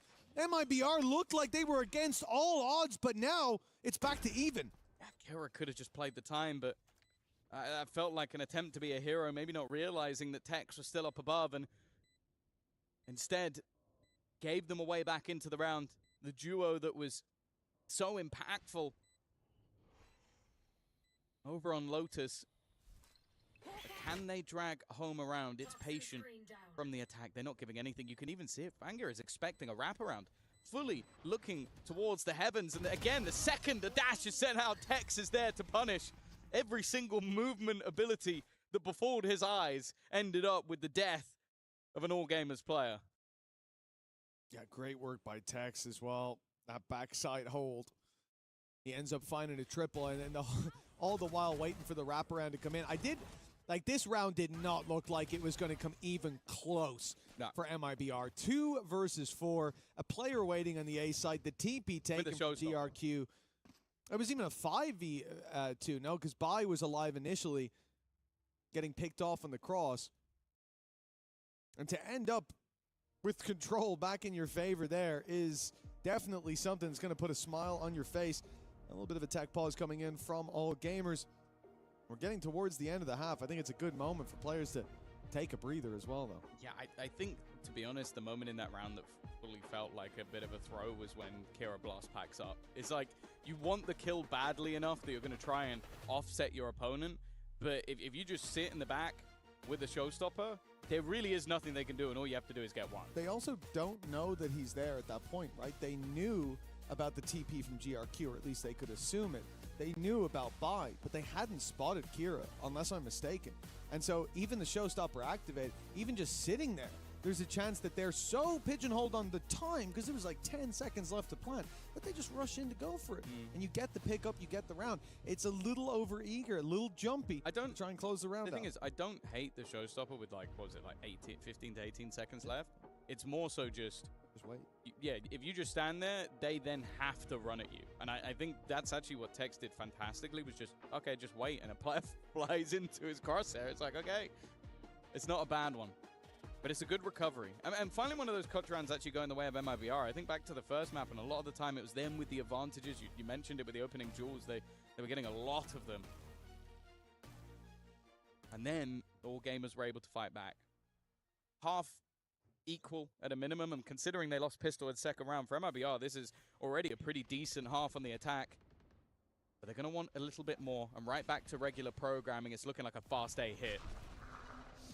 Smoke and orb up top. Okay, It's in the right Fangir's place. taking down Tex somehow. A spam straight through, and it's going to be a 5 versus 4 in the post plant. All Gamers, as we've said, very confident when it comes to those retakes. If they can get on the site, there's a Viper's Pit, and if not, it's there for the next. Good work by Shrimp. He's been so consistent in this half, and he's kept the advantage in their court. That little sneaky spot by Aspis will be checked. Jumping across. Kira, through the eyes of GRQ, could find the headshot and leave Zekin all alone. Was against 4. The first is his, but time ticking. He can try to use that to his advantage, but finding these picks should be nearly impossible. Boxed in. Nice work. And the nade thrown out. Goodbye time. He's evaded the shots to start with, but the op will find him in the end. As tight as it will be, there is enough time on that clock for All Gamers to push up to 5. It's a nice attempt in a scenario that definitely felt impossible. And I think you might have been sat there at home going, yeah, these guys are talking an awful lot about if Fangir was in the right place at the right time. And I don't know what they're on about. Well, this is the example. Like, 3 kills, an opening kill, 1 on the way back in, and then 1 to close the round. Like, this guy, when he is in position, has been a real problem for MIBR. But it is just the all-in gamble every single time of if he's in the right place at the right time. A chance for a 6-6. Maybe not the greatest defensive half from All Gamers, but if they go in level, they won't mind. That's an immediate showstopper, and it's close. Bai is down to 40 HP, but will live to tell the tale. Is he going to get back into the vibes? But I don't think he can. No, he's going to let it fade. With Aspis holding up close, it would have been a risky fight. The judge invading with the decay, but Aspis on the other side. Not a gamble they wanted to take. Bai forced back by the grenade as well, but Kira does really well. It's a triple for Kira. He'll fall in the end. Tex and Verno still have some life left to give. But an AWP waiting for an Ya, AWP. timing banget. He drops it Didn't want that. just the wrong moment, picks No. up the judge, and it's a little bit of an oopsie. Now look who's posted on the angle, or who was. It's Tex right down below. He's managed to slip the net. I've got your trail. The Seekers will find him, though. Ooh, that makes it a little bit more awkward. 35 seconds. They've still got time to play with. MIBR are hoping that somebody makes a mistake. That might have been it. A quick double for this attack side. And Shrimp still expecting further aggression. And well, to be honest, he might be right. They're still not planting just yet. Are they about to try and hightail it to the other side? It'll be very late. No, they want to make sure that the spawn is clear. Another smoke. Another attempt to get that plant in. This one will be stuck, and in the meantime, Shrimp is going to try with the spam, and has managed to catch it. That was the planter. This time, Tex now has to stick it all the way through. His opponent gets a chance to reaggress. The orb utilized on the other side, and a sneaky move from Tex to escape and close the round. Again, another nice attempt for Shrimp, but it will be MIBR to go in with a lead at the half. Yeah, I think Tex finishes that one with double digits in terms of kills, and I think every single one was high impact. Verno in the same boat as well. They both stepped up to the plate in a big way during this first half, and MIBR now with a lead at the halftime. That's got to be a big upside for them to bring us to a map 3. It feels like the wind's in their sails, but I won't be finding myself counting all gamers out. Remember how this started. They were not able to deal with the pressure. Well, that's not going to be the case for them anymore. No, they get to dictate that pace. And considering it's still a close half after them being deactivated in those kind of round 3 to 5, still anyone's game. Yeah, it's worth saying that both teams on the previous map were able to win it out over on their attack side. And then their defense felt like much more of a grind. I think both teams able to, well, in the case of all gamers play with the rotations, and on the other side, the more direct entry style was working wonderfully for them. Even still, though, I think MIBR not winning the pistol and coming out with 7 rounds. Sure, there were, I think, multiple either 2v3 or 2v4s that they had to clutch out, but it's definitely looking like a better scenario for them rather than, I would say, in the last map where they needed that 4-0 start to have the closer attack side. Feels like the competition a bit tighter. That was a great round as well. We just saw in the replay from Zach in the 2.5 seconds, considering he was a 1v4. The nade almost taken out a player. And even there for Shrimp. What a try. The spam, the reposition, the flash down to try to cancel the plant, force the fight. It was a very nice try, but Tex in those clutch moments finds himself in the post plant backside. Something activates in, and we saw it on both sides of the map. And now we come in to half number 2. All gamers still, and the thing for them, they're down by 2, but they know this is a chance to close the series, to take it 2-0, to send MIBR home and lock in playoffs. And a pistol round could put them right back to neck and neck, considering how the attack went last map. Yeah, as we said, MIBR not out of the woods yet. This pistol could make it a bit more comfortable for the defense. Yeah, they are the only representative of China left. MIBR look to join 100 Thieves and NRG, maybe even G2 later in the day. It could be 4v4 in terms of Americas versus EMEA, depending on how these two last games of the groups go. Zekken is already going to spot a couple, but this is a ruse again. This is exactly what we spoke about when it came to Lotus. You have what looks like an all-in play early, even give information to the other side, and then they have this slow walk-up. It's only going to be the one player. It almost makes me question, are they going to go back again? It looks like they are. This is like ruse on ruse on ruse on ruse, and I can't really blame MIBR for being in the wrong place. Yeah, they're going back. Same as what we saw on Lotus, Tom. All gamers were pulling the threads, using MIBR like puppets. Yeah, there you go. You see it from Mazino go, okay, they are now on A, but now they have a backstab of their raise and a second one in the form of Shrimp. Exactly. Normally it's Bai who's left behind to play those roles, but All they have to do here is delay. This is the problem, though. If MIBR do go direct, if they go quickly into the site, those flanks won't matter. The position, at least, of the plant is for heaven, but Aspas and Tex clean up the site immediately. GRQ trying his best to slow them down. The heaven position needed from Shrimp, but he will not find anything. And MIBR, that's what I said, right? They're grouped up. They're in that clump. So when it comes to the retake, they're not waiting for the guy that's coming from the south side, that's in sewers, the flank. They don't care about any of that. They're ready to go the second that they get to the choke point. I really like that as a pistol round from MIBR, because that was their major problem on the last map. Was they've gone this way, then that way, then this way, and then I've rotated through spawn and I've been killed by a late flank. They then implanted a player on B. As I leave B, I get killed by that guy, and then it's like, okay, now we have a 3v5 retake. Instead, okay, all 5 of us wait somewhere in the middle of the map. We then rotate all together. Even if we trade 1 for 1, we come out far more even than before. And then in this case, Aspas hits 2 immediate headshots on the players holding. They are now the panicky team and not us.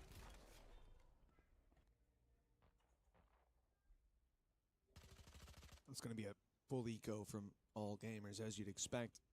The classics across the board. Paranoia left just to take fence. It's already a bit of an investment, even with that piece of utility thrown through. And now you've lost Kira. No nade for this round. No smokes anymore with GRQ down. But if they can find another pick or two, it'll be damage done. The thing is, for MIBR, the buy isn't what we see a lot of the time, where like you have a lot of bulldogs, or you even have some players playing low buy for the Vandals and so on. It's SMGs. It's a Marshall. Losing these for the next won't be the end of the world, and I think 2 picks probably won't get any sweat on the brow of the defensive side. We'll need it to be a little bit more than that, and it doesn't look like we'll get any more than the 1. Last man is Shrimp. Spike in his control at the very least. And there we go. I was going to say, Zakin must be aware that he could be coming from screens. And he looked at it and now backs off. They'll just concede that space and punish him when he walks out a little. Or not even punish him when he walks out a little further. Catch him in the doorway. Nice work.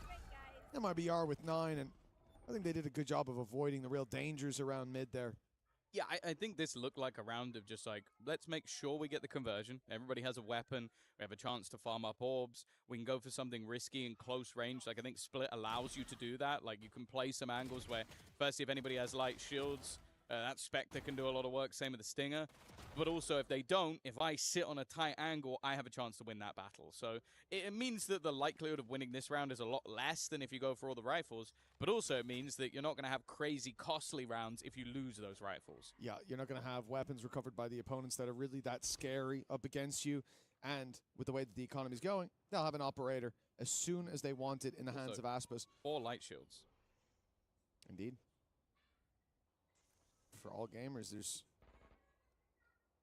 especially close range. Like, those SMGs are now going to find a much easier fight when push comes to shove. Look how they're set up as well.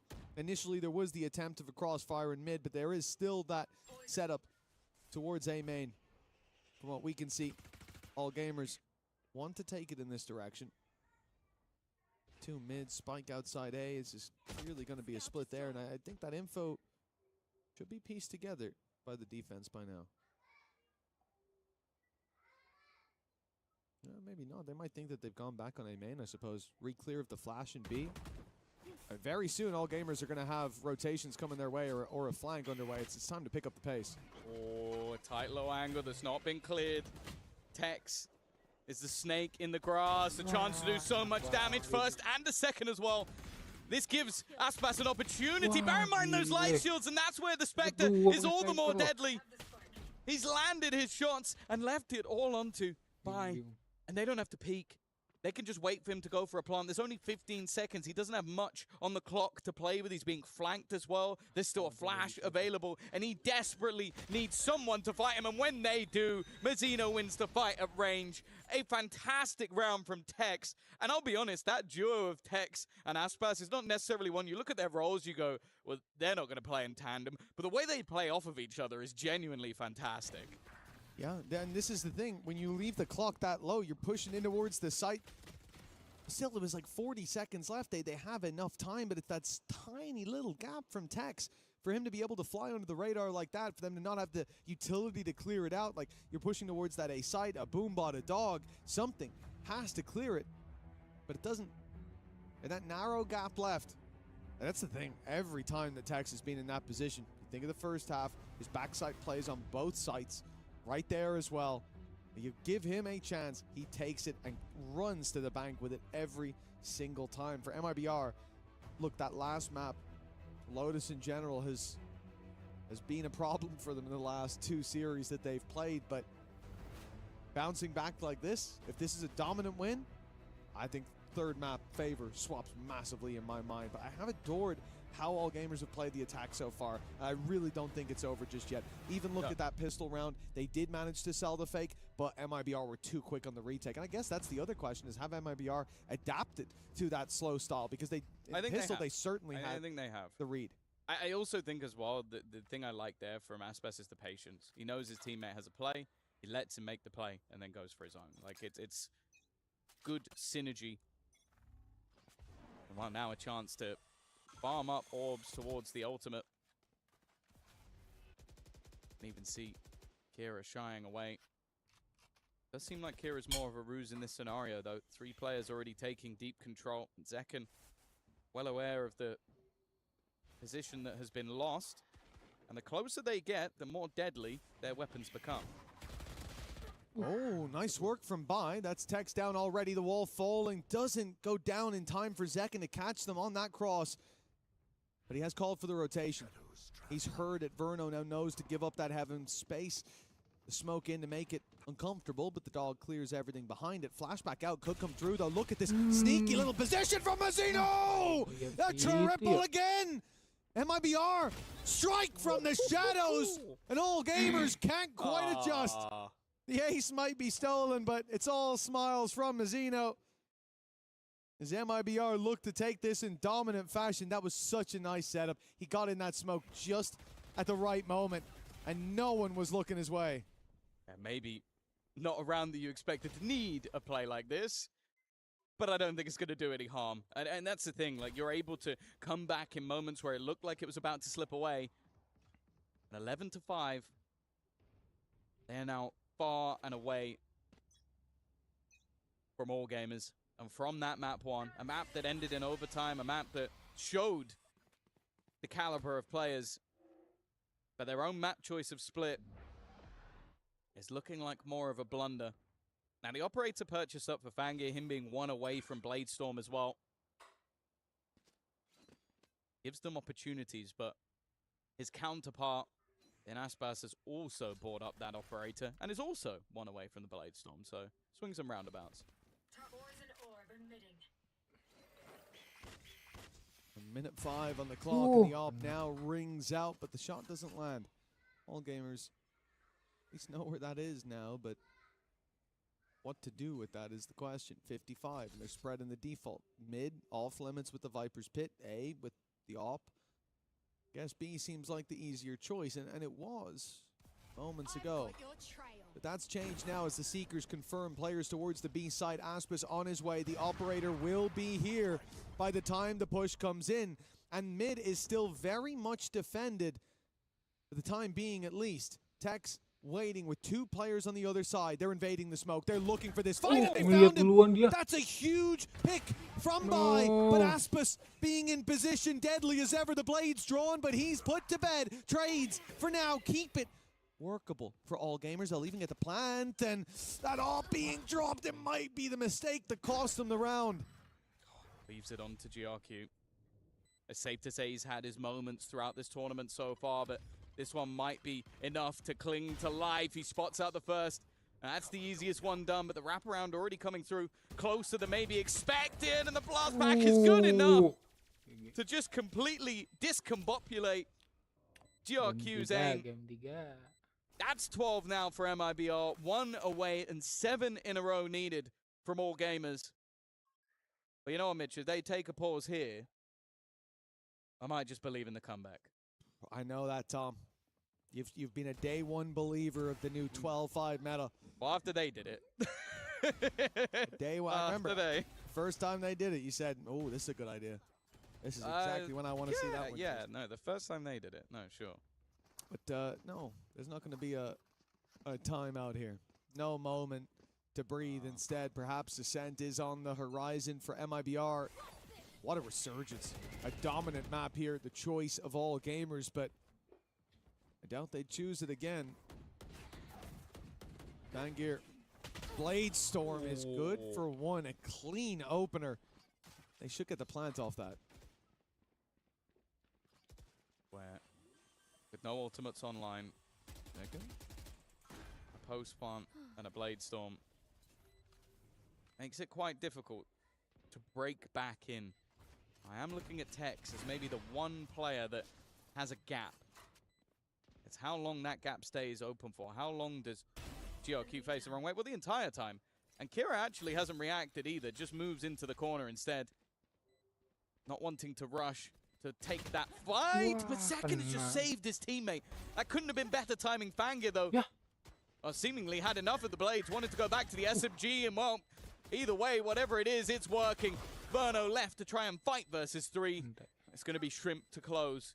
The first of what needs to be a 7-round streak has been found, but even still, it felt a little bit shaky. Haven't seen that one in a long time. The, what, triple kill, double kill with the blades, and then just, I don't need these anymore. I don't want to play with you anymore. Right clicks them into the ground. That's enough of that. Look at this. Yeah. I guess he expected the re-swing from bottom ramp, so he's pre-firing it with the right click. I like it as, It's just pre-fire a right crazy. click. Like, yeah, maybe back like in 2021, that might not even land still. That looks so funny. Well, 6 rounds in a row, it's a big task. Up against a squad like MIBR, players like Tex, like Aspas, showing up in these moments when they're needed the most. They have delivered. Even when they're not needed the most, they've delivered. And Ascent may have to be where that bounce back happens, but let's see. Momentum can only carry you so far. A start for Mazzino as they look to shut this one down, and it seems like mission complete. Shrimp, last man alive, and well, he'll make it deeper into the spawn at least, but what do we do from here? Surrounded in every sense of the word, no lane open to him. A minute on the clock, and if he wins this, I believe in the 6 rounds in a row. I believe in the comeback. He's cornered. And they are not letting him out of the corner, more importantly. Even the lower HP Aspas is now being healed up as well. It's not like you're saving that heal for a rainy day. He is going to bypass his way towards the side, but instead he has to face Mazzino, who hasn't really missed a beat in this round. Finally, he shows his mortality. But speaking of mortality, a man with surely no more lives to be had eventually will fall. It is Tex to confirm a 13-6 victory from a tight OT loss on their own map choice. That was incredibly clean from MIBR. Yeah, well, the sharp blade of all gamers from that first half, or first map, certainly blunted here. They tried the same plays on the attack that worked so well on Lotus, but MIBR this time were ready for every trick that they had up their sleeve. Now, we go all the way to Ascent, somewhere that Flare isn't really what we get to see. Variety goes out the window, and considering we had a mirror matchup there, I think it is going to come down to those head-to-head matchups. It's going to come down to if Fangir can find that same form as map number 1, because here, map 2 belonged to MIBR. Before we get into our third map, it's time once more to go back to the desk with Deacon. I love that there from Mitch, man. He was correct. When we go to Ascent, it's about the guns going ablazing, less about the strategy there. And we will do exactly that as MIBR take control of the second half and run away with it before AGAL can get back on the board. So it is 1-1 in our decider match here in Group D as we welcome back Big Time and Kukuka on that last one. And that was more of the MIBR, America's potential team. The one that needs to achieve it with all those names on the roster. That's what we wanted to see more of. Yeah, I think that it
Ya.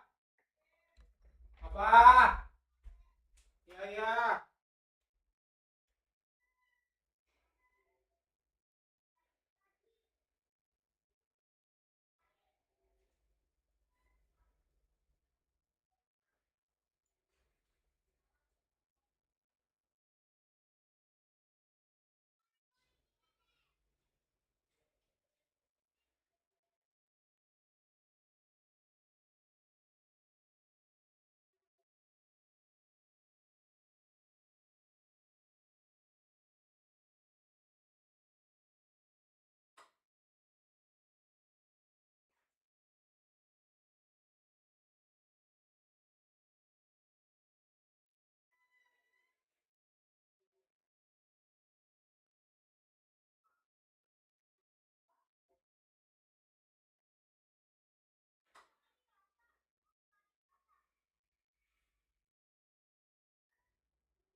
The final map of the series. We've gone all the way to Ascent. All gamers stayed alive on map number 1, but signs of life started to disappear in the previous Tom. MIBR coming in hot to the touch, but how do you feel about all gamers' composition? They're bringing in one that I've grown to love. Looking at this Phoenix, at the Neon, at the Chamber. Do you think that will give them the edge here?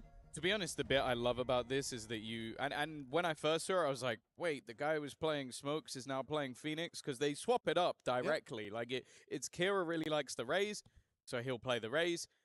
And GRQ really likes the Phoenix. His Phoenix was nuts. Exactly. Like, it was probably the highlight when they came up against Heretics. Of course, you're going to look at this and do the kind of proxy thing where it's like, well, one of these teams beat Heretics 13-8, the other one got 13-2. So this is easy for...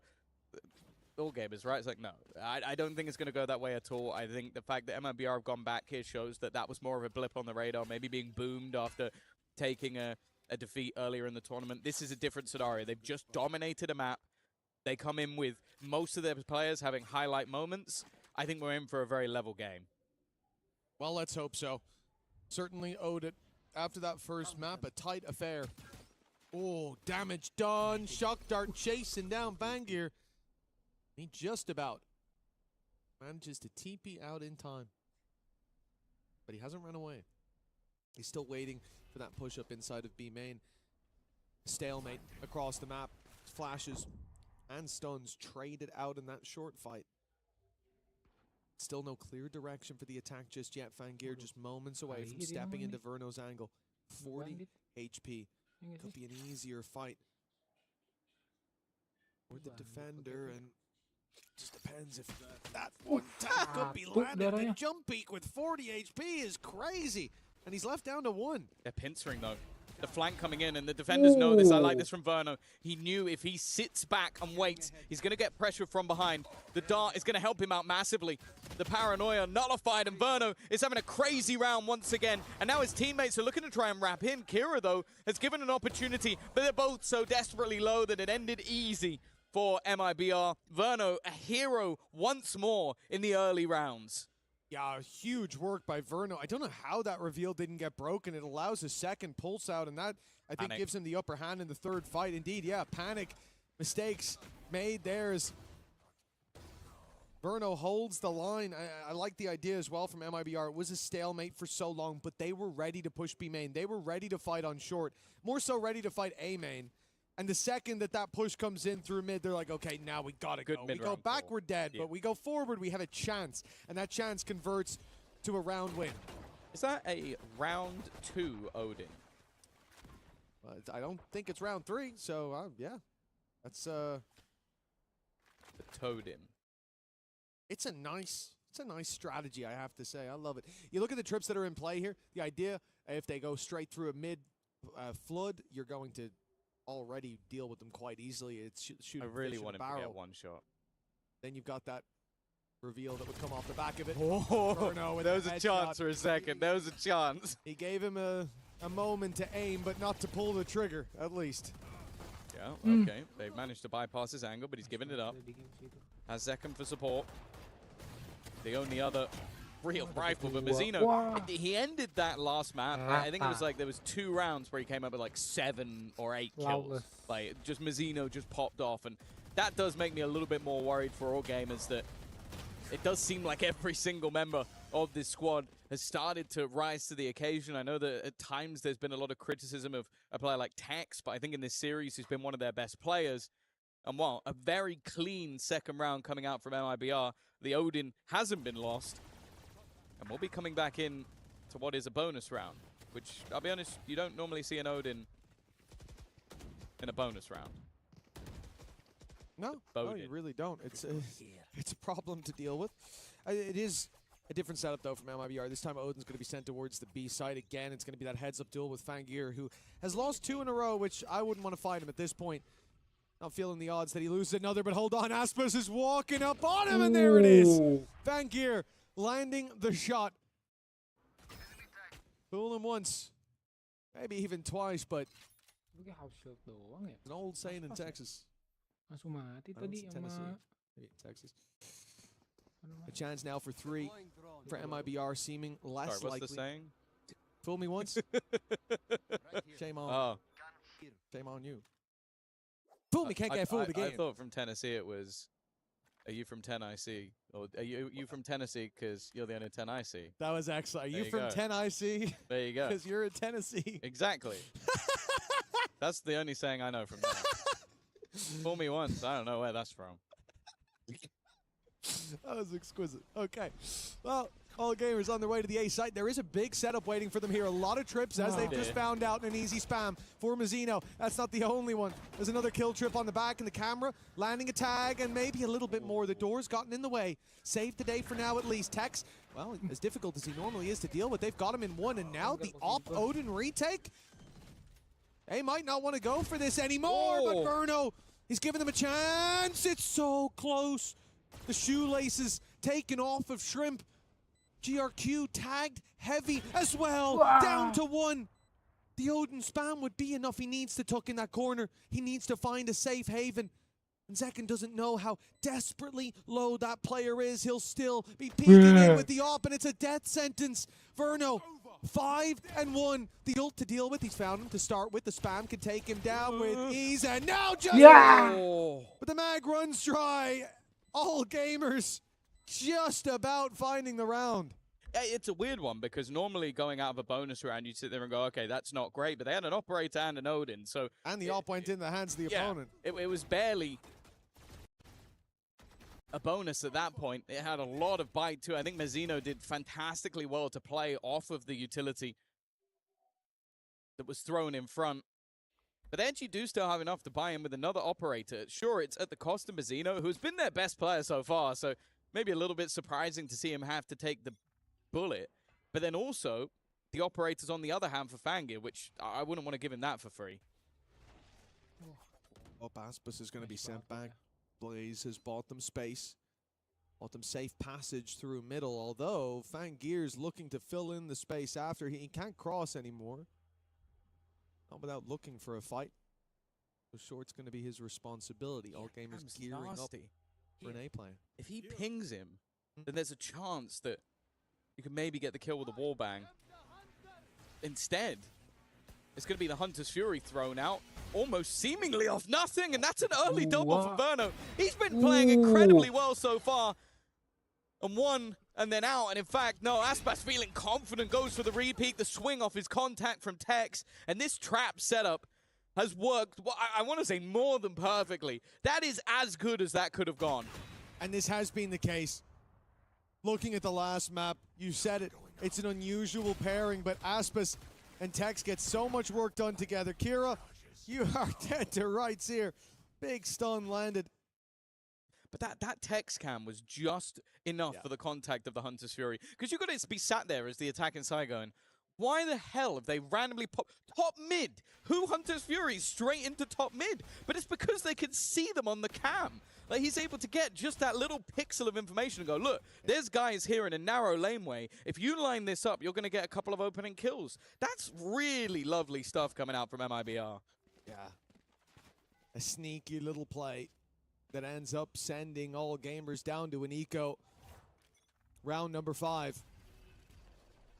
2 away from Fangir, having a big old gun to work with, so there's definitely still dangers, and they didn't notice Kira slide right past. Zekken down and out, a rifle into the hands of the attackers. Mazzino, he's got a player behind him. He doesn't have a clue, the buy's already passed. It's 2 players striking from behind, and well, now all of a sudden it's a competitive round. Those rifles not recovered just yet. They can be, they could be. If not for the instant rotations coming out of MIBR, the timing here on that main peak could be everything, and Tex has already cleaned house before the swing comes through. All revealed as well.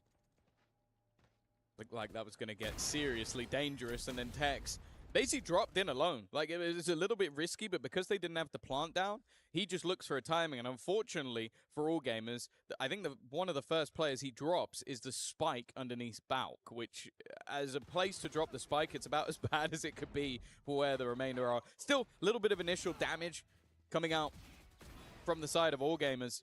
But this defensive side is looking good so far from MIBR. And you have to bear in mind, last time they played this map, they only managed 2 rounds total. So yeah, it's safe to say it's going a little better.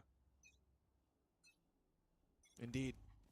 A 4-1 start, and the wind is in their sails now.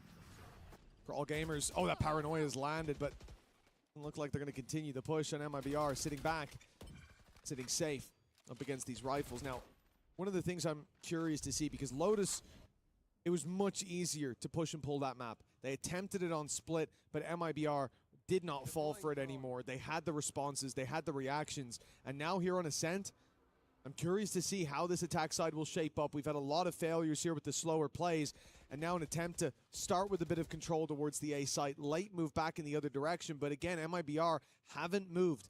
They are sat still. An operator in a position that I don't think they could have ever expected. The angle onto GRQ and a big player removed. Still the Cypher setup to push through as well. Yeah, they've got the TP to the backside if they need it. There goes Mazzino. That will now be a third player defending this site, and a question of whether or not they want to fall back. No, they're going to try and pressure into what is now a pretty hefty setup. In fact, I think Mazzino even cancelled.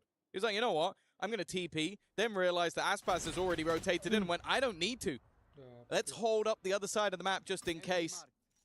A player tagged up as well. They know exactly where they are, and they've got 20 seconds, Mitch. Well, I think Mazzino would have committed that TP if not for map number 1, if not for the attempts in map number 2. Like, you see that push, you see it stagger for a moment, you think, okay, but the others are outside my site. I'm going to fake the TP across, they'll push in, we'll clean them up.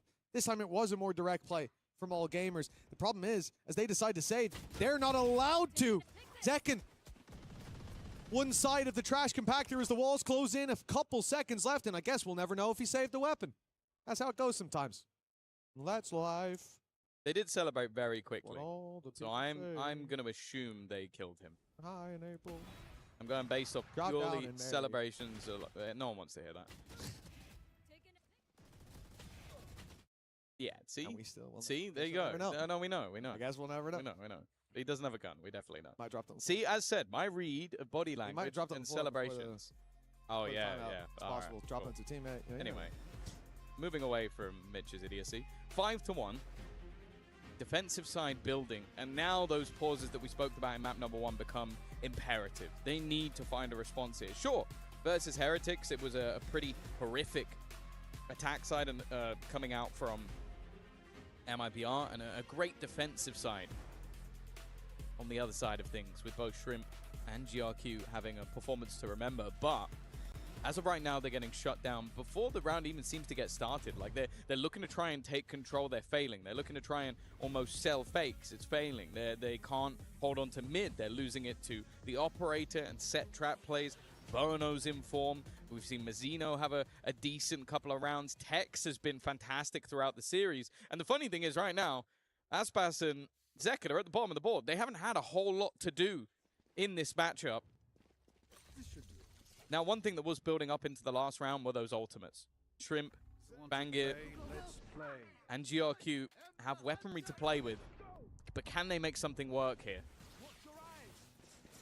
Oh, GRQ, as you said, just being a little quiet, a little missing. This time picked off from the side, but it is only the ultimate that's taken down. That trade good for the start, but enough to finish. Aspas is opting through the floor. The convergence path goes through. The spam is fantastic, but hold on. GRQ and Kira, they've got some life left in them. Caught by the ult they might have been, but they fired back at the start.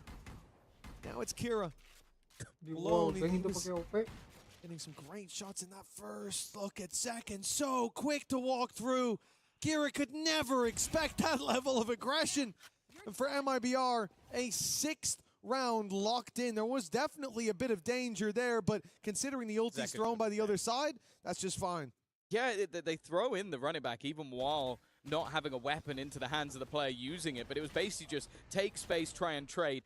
That wallbang shot that came out from Aspas is just disgusting because Zekken is dead. If he doesn't hit that, he's dead, and he's the guy who ends up cleaning up the rest of the round. Tex continuing to be a safe pair of hands, and the problem is you look at that round and go, hey, it was a low buy. They use Tour de Force, they use Overdrive, they use Run It Back, they use Hunter's Fury. That is 4 ultimates committed to 1 round, and it doesn't net you a win. That reveal, sending him scurrying. Look at the push up from Aspas.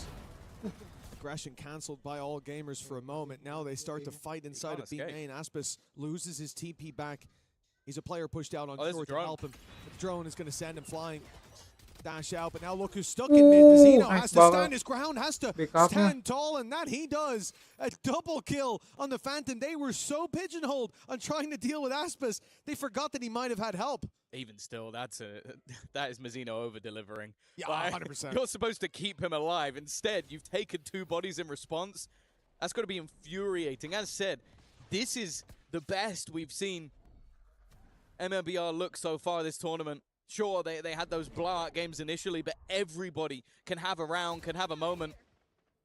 And that's exactly what they're doing now. Aspas, the man who was saved, has dropped the spike into middle. The remaining 2 players are running around like headless chickens. They're having to try and just get that spike back, and instead they are caught from every single angle. 7-1 in the lead. MIBR are running away with this. Yeah, things have really changed since that first map where throughout the entirety of it, all gamers were competing, or even at times, especially on the attack, looking like the better squad. Lose opening, down. win round. That was how it was going every round. It was, I think, +4 overall for the team, but you had 2 players combined, +10 in opening duels on the side of MIBR, and they lose that map. It was Aspis, it was Tex, putting up numbers. All gamers dealt with it every step of the way. Now GRQ goes on to a favored agent, and still, we're not seeing that flare. Well, the reason it was close was because Mazino was 0-6 in opening duels. And now he's in the argument for being their best player. Like, if you talk about a turnaround, he just single-handedly destroyed them in that last. And, well, when you're 7-1 down and this is the purchase, no ultimate still. And look at the pressure that's being put on. They've eliminated Fangit. Now, what I will say is that is the delivery of a fairly hefty upgrade in terms of weaponry. They get to keep the rifle and then get given an operator. I don't think that trade was worth it. No, normally you're going to see players drop that up first, go in with the shorty, and then refract back. Of course, Aspis is feeling it at the moment, is the best explanation I can give. 7-1 up, but a little bit overzealous. Up against an eco, downright silly. But that's Great what happens delivery when you've got service, this. Oh, yeah, absolutely. Honestly. That's Aspas delivery. You'll get more than you bargained for. Problem is, they still need to push out through this, and breaking in with the operator of all weapons might not help all that much. The Odin on the choke, the spam from both players catches by. He tried to slide through, but so many bullets came his way, it didn't matter. GRQ having to recover, another spam! 2 players through the smoke on this initial push. GRQ tagged low again, even after his heal. He's on 23 HP, and they've barely any time left. This plant should be impossible with an Odin still in play, and it will be. Time running dry. And chances for all gamers are running out. 8-1 in the lead, our MIBR. I always find this when I watch Verno that he looks like a player above his age. Like, because in that moment, you could forgive him to go, oh, if that guy's fought like 3 of my teammates, I can probably just go in and kill him. But he's like, nope, I'll wait 4 seconds, and then it's like 3.7 seconds. He's like, and now I'm fighting. Because I know that he can't plant the spike anymore. I'll just sit in the back line and make sure this round is over, and then I'll be a little bit greedy with the kill. It's just smart stuff that basically makes it impossible for GRQ to get anything. Sure, he's got that run it back online. They have been farming up those orbs from all the way through the game, but we are yet to see that same heroic play that he was pulling out versus Heretics. After a very competitive first map, it does feel like these last 2 have left something to be desired from all gamers. The last remaining hope. Joke's over. CN, here comes the ult. From GRQ, it's delayed for a moment. Flash lands nothing. Reveal is there, and it's shut down right off rip. Dive through. Bye-bye. No one's with them. And bye-bye indeed, it seems, to all gamers. We need someone to step up to fill these shoes as players drop across the board. Zekin's on 10 HP, and he survived that fight. Shot back for the kill, and with 9-1 on the board, is there any hope left for all gamers? Okay, that is the second round I've now watched where Zekin 100% should have died. He was so, dead but right. bear in mind, they knew he was in that corner since the run it back. So that was when they still had their entirety of their team online. They then peek him from short as well, while swinging him at the same time. He ends up with 3 kills, and then the fourth player that runs in just goes, nah, I'm killing him, and just runs full swing, and it gets killed by Aspas because he's so tunnel visioned in on just getting a singular kill onto Zekken. Just look at the scoreboard. I think the bottom fragger right now on MIBR has 9 kills. There is nobody underperforming. And this is the team that was promised. This is why at the beginning of the year, you're almost laughing at the fact that Zekken has managed to go and join Aspas on the same team. You're almost looking at the fact that they've held on to Verno and built this superstar-studded roster. And it's not quite delivered, but when it does work, this is what you get. It feels like they are fighting a literal war. And everything they do, they just run headfirst into it. That's been the same for the last map as well. Like, that first half was close. It was a chance to be 6-6, if I'm not mistaken. And then we swapped sides, and MIBR ran away with things. Now, on this map, GRQ, look, he's top fragging, at least. But I did think that, like, I liked the comp. I liked seeing them play last time. I think GRQ especially is a huge step up, and he wasn't bad so far in this series. So you imagine that ceiling's going to raise. Fangir, map 1, looked better than Aspas, which is one hell of a feat. But now it looks like he hasn't even started playing. Indeed, nobody had to go 1 round of the board. 9-3, the best scoreline that they can hope and pray for. And even then, the Divine will have to answer for them to have a chance. And perhaps he has. Aspas has made a mistake. He's missed a shot. A rare miss on one side, but then an immediate filling in of the blank shrimp. Tries on the wraparound, but look how confident Zekken is. He's running at the... Oh, maybe he shouldn't be. Fangir. Quiet so far, but now a chance against one of the world's best. He's got nothing left, though. He's down to just a classic. He used his last headhunter bullet just to try and escape. And now with 7 HP, what he can hope for is that either Aspas makes a mistake or he can get towards that site and find a gun. But you can already tell that the information has been given over. A rifle in the hands of Aspas, and it really does just become a game of chicken. And at least for the moment, it seemed like the Brazilian had the right idea. Or maybe he still does. He's going back towards Spin. Okay, it's been long enough. Both players decided to move at the exact same moment, moving in tandem. Now, Aspas is low enough that the Classic could just do the work, but his opponent at this stage might end up running out of time. That's going to be the bigger problem. He has to now get in and get that plant. And in fact, Aspas was starting to believe that this was a move towards the other side of the map. Instead, now, he's got to go running back towards B.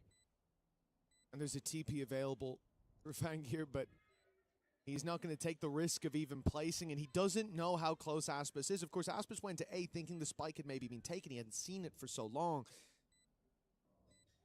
As time ticks away, the info not yet given away. Aspas, he'll break the trap. He'll step forward as Fangir swings in, and Aspas lands the shot, digging a hole deeper for all gamers, burying them under round after round. This attack side, they may end the half with 1.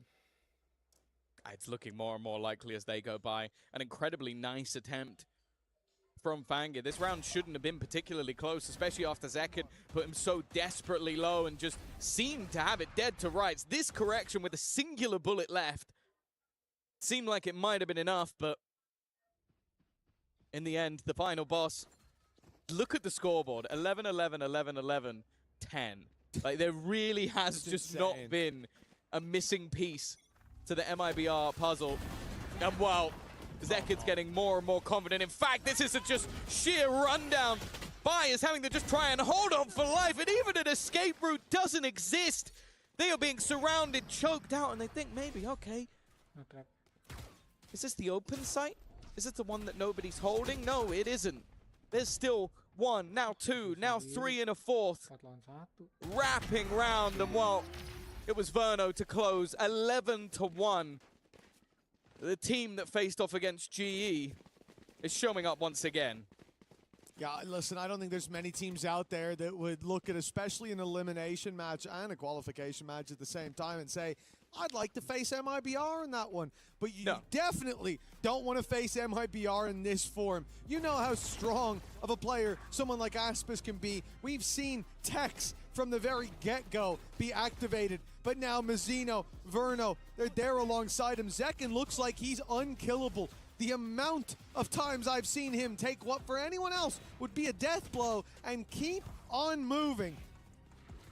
Even at times having Aspis as his savior with the op wall bang. I'll be honest. If he hadn't died a couple of rounds ago to the Headhunter, and you'd said to me, oh, he was in God mode by accident, I'd go, oh, you know what, actually that makes sense, because there were rounds where, yeah, he gets wallbanged like that while being spammed out by an overdrive. The round after where he gets 3 kills while stuck in the same corner for a whole round, and then a player runs at him just to kill him, and Aspis goes, did you forget about me? Like, come on, guys. Like, please don't forget the guy who has a champion's gun buddy. But even still, even with every once in a while a glimmer of hope, it gets shot down. This was probably one of the best opportunities they had, and even still it didn't go their way. And right after that, a complete decimation. 11-1. It was a good defensive half last time out for all gamers, but at this point, every single round is like hanging off a cliff edge. Well, yeah, a pistol round will end the game. More or less any round after that will end the game as well, even if you take it. All gamers have to be perfect. Maybe at 12-1 we can see a pause. I do think though, like, the game that they played on map number 1, they made MIBR at times look like fools. They caught them off guard. They played double to triple fakes that worked almost every time. Bai was lurking in mid and catching so many players off guard.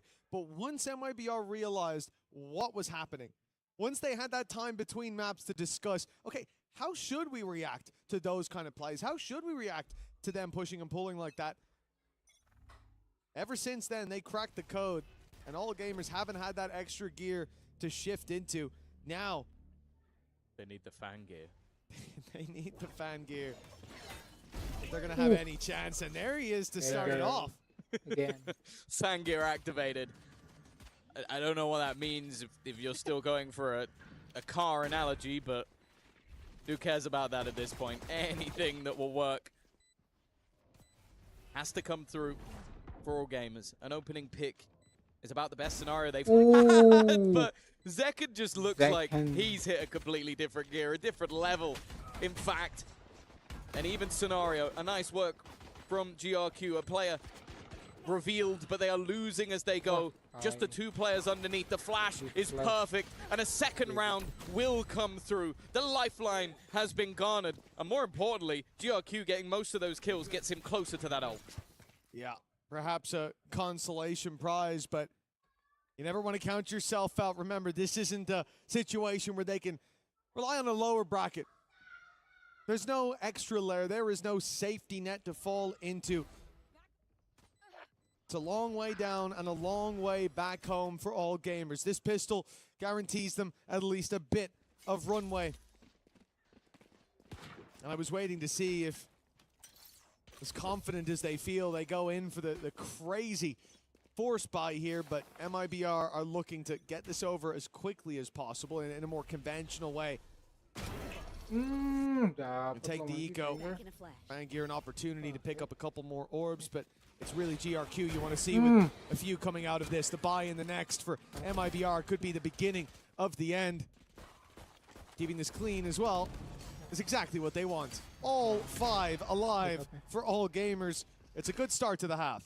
Yeah, especially when they've invested on every single player. Like they have to do that. You can't be playing a conventional bonus round where you're risking it here and there.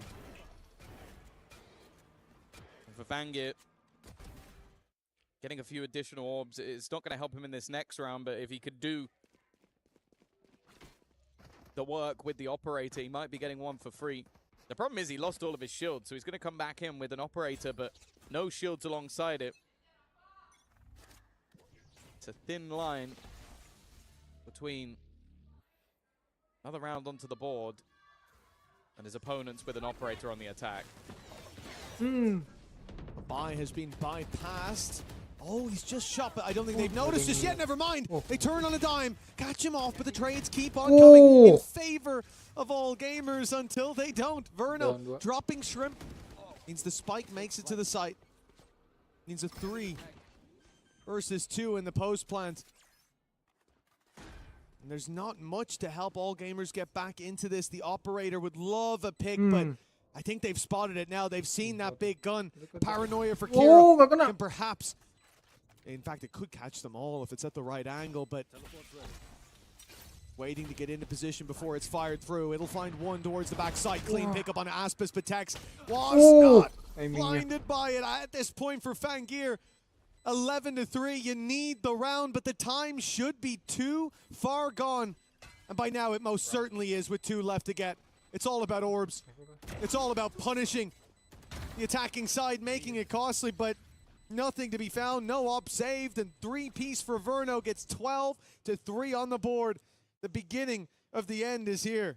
Yeah, maybe he thought there was no way out, but I think at that stage, saving the operator holds so much more value than a singular kill. Like, that round was already over, and definitely mistakes starting to creep in a little bit more. I think Shrimp walking back into the site after they've already completely lost it, it just seems panicky. And you can understand why. Their tournament life is on the line. The last representative of VCT China. And it looks like America's might be getting one more team at least in towards the playoff stage. They all have a man up for now. Not a bad start. Man to the good. Zekin down as well, the immortal man. He bleeds. Finally. Early pickup, but still some weaknesses here. They're certainly not out of the woods. Paranoia Prime fired through, caught one, but not the second player. Luckily, Aspis is quick to get out of there. He heard a shot coming at him from behind and bailed. Bai's now rotated in to help the squad, and Spawn still cut off by Kira with the flank up by Fangir. All Gamers have MIBR boxed in with a man advantage to play with as well. This is looking set for 12-4. Yeah, they've got to run it back if they need it. QRQ's sat at the back of the site, and that's exactly what he's going for now. Just try and make things even more awkward for them, even just a singular pick, but no, he's denied by Tex. The problem is, should now know that there's a decent amount of players at the back of this site. Aspas desperately low already, and Bai will hold his ground. The move towards the other side of the map doesn't even seem like an option anymore. They've only got 15 seconds to try and make this move, and although eventually we'll see a player lost, it's not going to matter too much, although if he got that TP off, there was a chance at a plant, but Shrimp made sure it wasn't. Yeah, they just got there in time to take him out before he slipped into the shadows. Another opportunity for the streak of rounds for a legendary comeback against some of the best that the world has to offer for All Gamers. They proved themselves on map number 1. But this task, it seems too tall for any team to make 8 rounds against MIBR in a row from this point forward. Tour de Force online for Fangir. I don't think he's going to be saving that for the next. I don't hear a pop.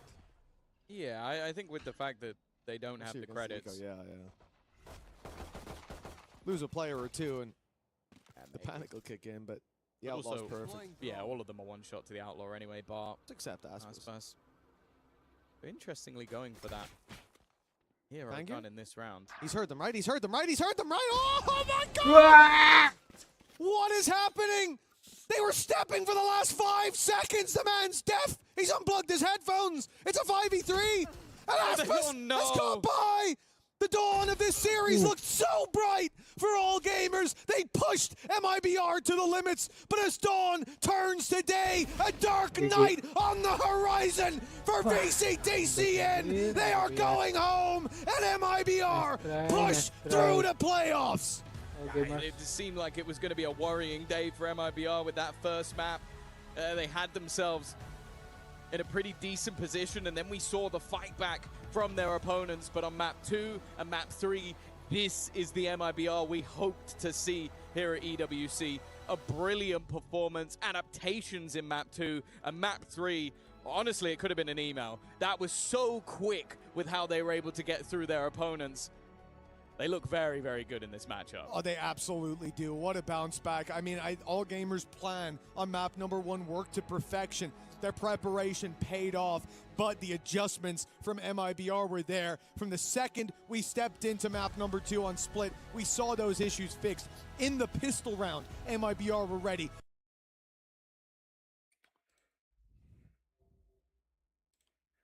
GG buat MIBR bro.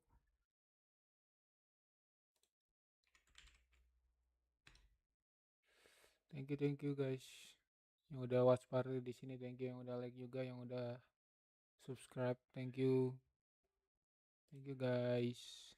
See you next stream ya.